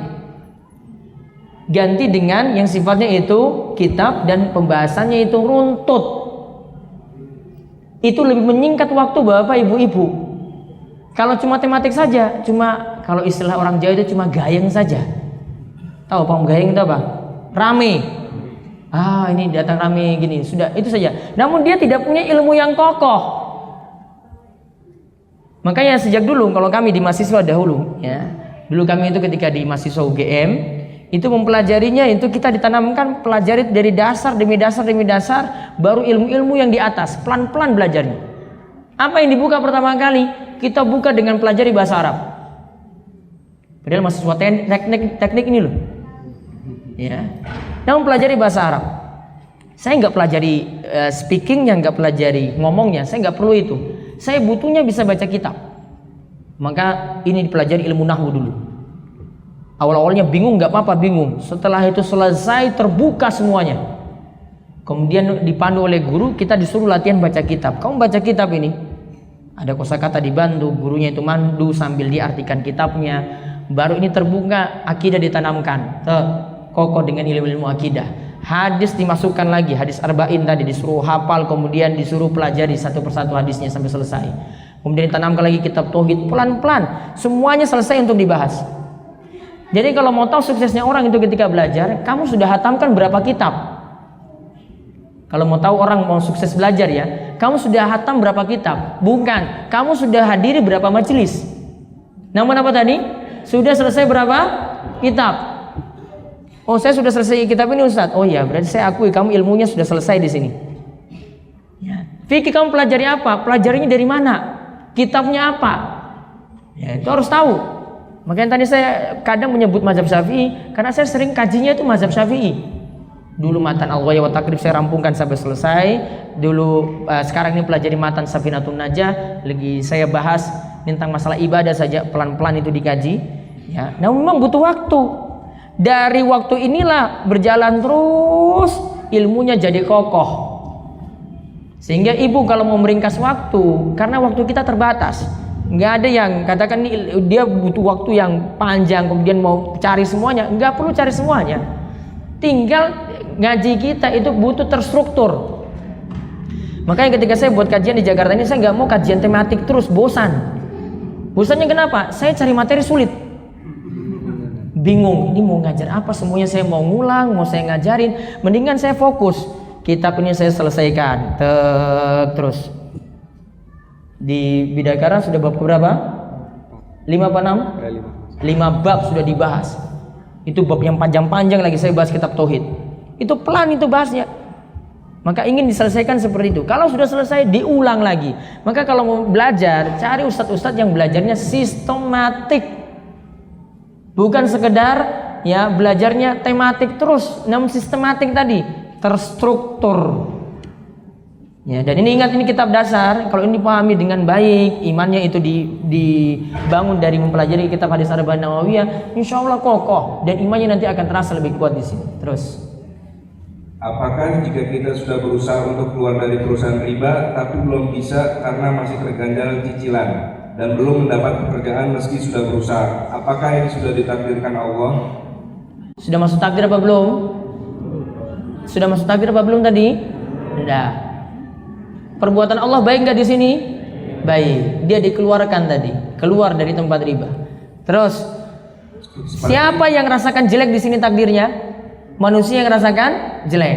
Nah, sekarang tinggal dia cari solusi. Ingat, dia harus husnuzon pada Allah di sini. Perbesar husnuzon. Ana inda dhonni abdi bi. Kata Nabi SAW, Allah berfirman, hadis qudsi, aku sesuai dengan persangkaan hambaku. Kalau aku husnuzon pada Allah, Allah akan nolong saya, berarti akan ditolong. Berarti kalau dia sudah seuzon, saya kayaknya cuma ditolong separuh-separuh saja, berarti gimana? Pertolongannya juga separuh. Yang pertama berarti perbesar husnuzon dulu. Husnuzon pada Allahnya bagaimana? Kalau cuma 50-50 saja, dia husnuzonnya pada Allah, sudah, Allah akan nolongnya juga separuh hati untuk dia. Namun kalau dia itu tulus minta tolong pada Allah, minta tolong saya sudah tinggalkan yang haram ini ya Allah, keluarkanlah saya juga dengan diberikan jalan keluar rizki yang halal pula, yakin Allah akan segera berikan pertolongan, maka pertolongan tadi akan segera datang. Kemudian yang kedua, kalau ada utang tadi, ya saya sarankan karena dia sudah keluar maka cari pekerjaan lah, cari terus. Kalau memang dia bisa punya usaha berbisnis, wirausaha, itu bisa dia jadikan solusi jalan yang bisa ditempuh. Tidak mesti jadi pegawai untuk menyelesaikan masalahnya ini. Mudah-mudahan saya doakan Allah Subhanahu wa taala memberikan rezeki dan mengganti yang orang yang dia tinggalkan dengan rezeki yang melimpah dari Allah Subhanahu wa taala. Terus seperti dijelaskan tadi bahwa Allah turun di waktu sepertiga malam. Bagaimana untuk kami yang sedang haid? Apakah kita bisa bangun tanpa sholat berdoa kepada Allah? Coba lihat hadisnya. Innallah tabaraka wa ta'ala yanzilu ila samai dunya fi sulusil lailil akhir. Allah itu akan turun di dunia pada sepertiga malam yang terakhir. Siapa yang berdoa kepada Allah, Allah kabulkan. Siapa yang meminta ampun pada Allah, Allah akan ampuni. Siapa yang minta pada Allah maka Allah akan beri. Ada di sini disebutkan sholat? Tidak. Maka tidak disyaratkan sholat di sini. Kalau ibu dalam keadaan datang bulan haid, boleh berdoa manfaatkan waktu tersebut untuk kejar waktunya, meskipun tidak sholat malam. Wallahu a'lam. Apakah yang termasuk bid'ah? Apakah 40 harian kematian 7 bulanan termasuk bid'ah? Apakah boleh kita menghadiri jika ada yang melaksanakannya? Bid'ah atau bid'ah di sini? Bid'ah. Bid'ah, bukan bid'ah ya? Iya, masuk enggak? Saya masa ngajar kayak begini lagi? Ya, masa atau tidak? Ada tuntunan enggak? Enggak ada. Ya sudah. Terus menyikapinya gimana? Saya selalu jawab kalau ada yang tanya kayak gini. Lihat posisi kita bagaimana. Satu, posisi kita orang yang bisa merubah. Kalau orang yang bisa merubah, dia datang ke situ, dia ingatkan, Pak, ini sebenarnya saya nggak setuju dengan ini, Pak. Berani ngomong seperti itu? Kalau saya berani. Saya pernah diundang, tuan rumah yang suruh saya ngomong, Ustaz tolong beritahu jamaah, saya nggak mau gitu-gituan. Oh iya Pak, alhamdulillah kamu suruh saya kayak begitu. Mumpung saya punya kesempatan untuk ngomong. Ya masalahnya saya ngomong dan besoknya masyarakat resah semuanya. Ini mentang-mentang anaknya Pak ini ngomong aja. Tapi ya nggak apa-apa, ya disuruh ngomong ya ngomong. Bisa seperti itu, kalau kondisinya seperti itu silahkan. Namun kalau kondisinya yang kedua, saya nggak bisa ngomong, nggak bisa berbuat apa-apa. Orang tua suruh saya untuk ngikut. Kalau enggak saya kena marah. Hubungan saya dengan keluarga juga jadi retak. Kalau saya katakan untuk kondisi seperti ini, mendingan jadi pemain cadangan di belakang. Paham ini? Nggak usah ikut jadi pemain inti di depan. Ya, dia hadir, namun urusan di belakang. Saya nggak mau ikut-ikut bacaan itu. Saya mau di belakang ini. Di dapur aja. Ya. Tujuannya apa? Memilih yang mudorotnya lebih ringan. Karena jenengan nggak bisa ngomong di sini. Beda dengan saya loh. Saya sikapnya santai-santai saja. Nggak mau, saya nggak mau datang. Diundang, nggak mau datang Pak. Mau paksa pun, mau sogok saya pun saya nggak mau datang. Kalau suruh saya datang, saya mau ceramah. Namun jangan kalau kesinggung ketika saya ngisi, jangan tersinggung. Itu saja. Paham ini ya? Jadi posisikan dua ini. Kalau jadi orang mana, kita berada pada posisi yang mana, tahu diri. Ya. Kalau mau tinggalkan langsung, saya khawatir saja. Saya nggak tahu, saya nggak pahami kalau keadaan di kota. Namun kalau bagi saya yang berada di desa, kalau dia memilih yang ketiga tidak datang sama sekali, kena masalah besar. Masalah besarnya apa? Pak, kemarin kamu nggak datang, maka ketika keluarganya mati tidak ada tetangga yang bantu untuk ngurus. Suruh ngurus sendiri. Ngubur sendiri. Mampu seperti itu kalau tinggal di masyarakat kayak begini? Gak mampu loh. Saya nggak tahu keadaan di kota ya. Namun kalau di desa seperti itu, karena kita itu guyup, gotong royong, bantu, yang susah dibantu, yang ini dibantu. Beda kalau jenengan dalam posisi saya beda. Kalau posisi saya bisa ngomong dan mereka akan manut. Saya ngomong gini, manut Pak ini. Kalau nggak mau ikut ya sudah, saya lepas tangan. Saya nggak mau arahkan untuk yang kamu arahkan untuk yang tidak ada tuntunan di sini. Ya. Jadi lihat posisinya kita itu masing-masing seperti apa. Allah. Terkait berdoa untuk saudara tanpa diketahui yang didoakan, bagaimana jika doa yang diucapkan kepada seluruh muslimin dan muslimah, ataukah doa yang harus ditujukan kepada orang yang tertentu yang diaminkan oleh malaikat? Bisa doanya secara umum, Allahumma gfir lil muslimina wal muslimat wal mu'minina wal mu'minat. Itu kan umum kan? Umum. Maka termasuk dia juga nanti dapat ampunan karena dia memintakan ampunan untuk kaum muslimin seluruhnya. Atau doa spesifik pada orang tertentu, ini lagi sakit, ini lagi kena musibah, ini lagi kehilangan dompet, ini ada lagi masalah-masalah ini, dia doakan semuanya. Maka doa yang spesifik dia juga nanti akan dapat yang semisalnya. Sudah? Alhamdulillah. Baik, itu saja yang bisa kami sampaikan untuk pembahasan siang hari ini. Mudah-mudahan bermanfaat dan insyaallah pertemuan ini akan berlanjut lagi 5 minggu berikutnya. Selapan kalau bahasa Jawanya. Ya. Ini Sabtu apa? Pon. Berarti Sabtu Pon berikutnya. Ya, Sabtu Pon berikutnya insyaallah ada lagi tanggal 9 Desember insyaallah. Ya. Makanya di rumah itu ada kalender Jawa ya, dipakai itu di rumah.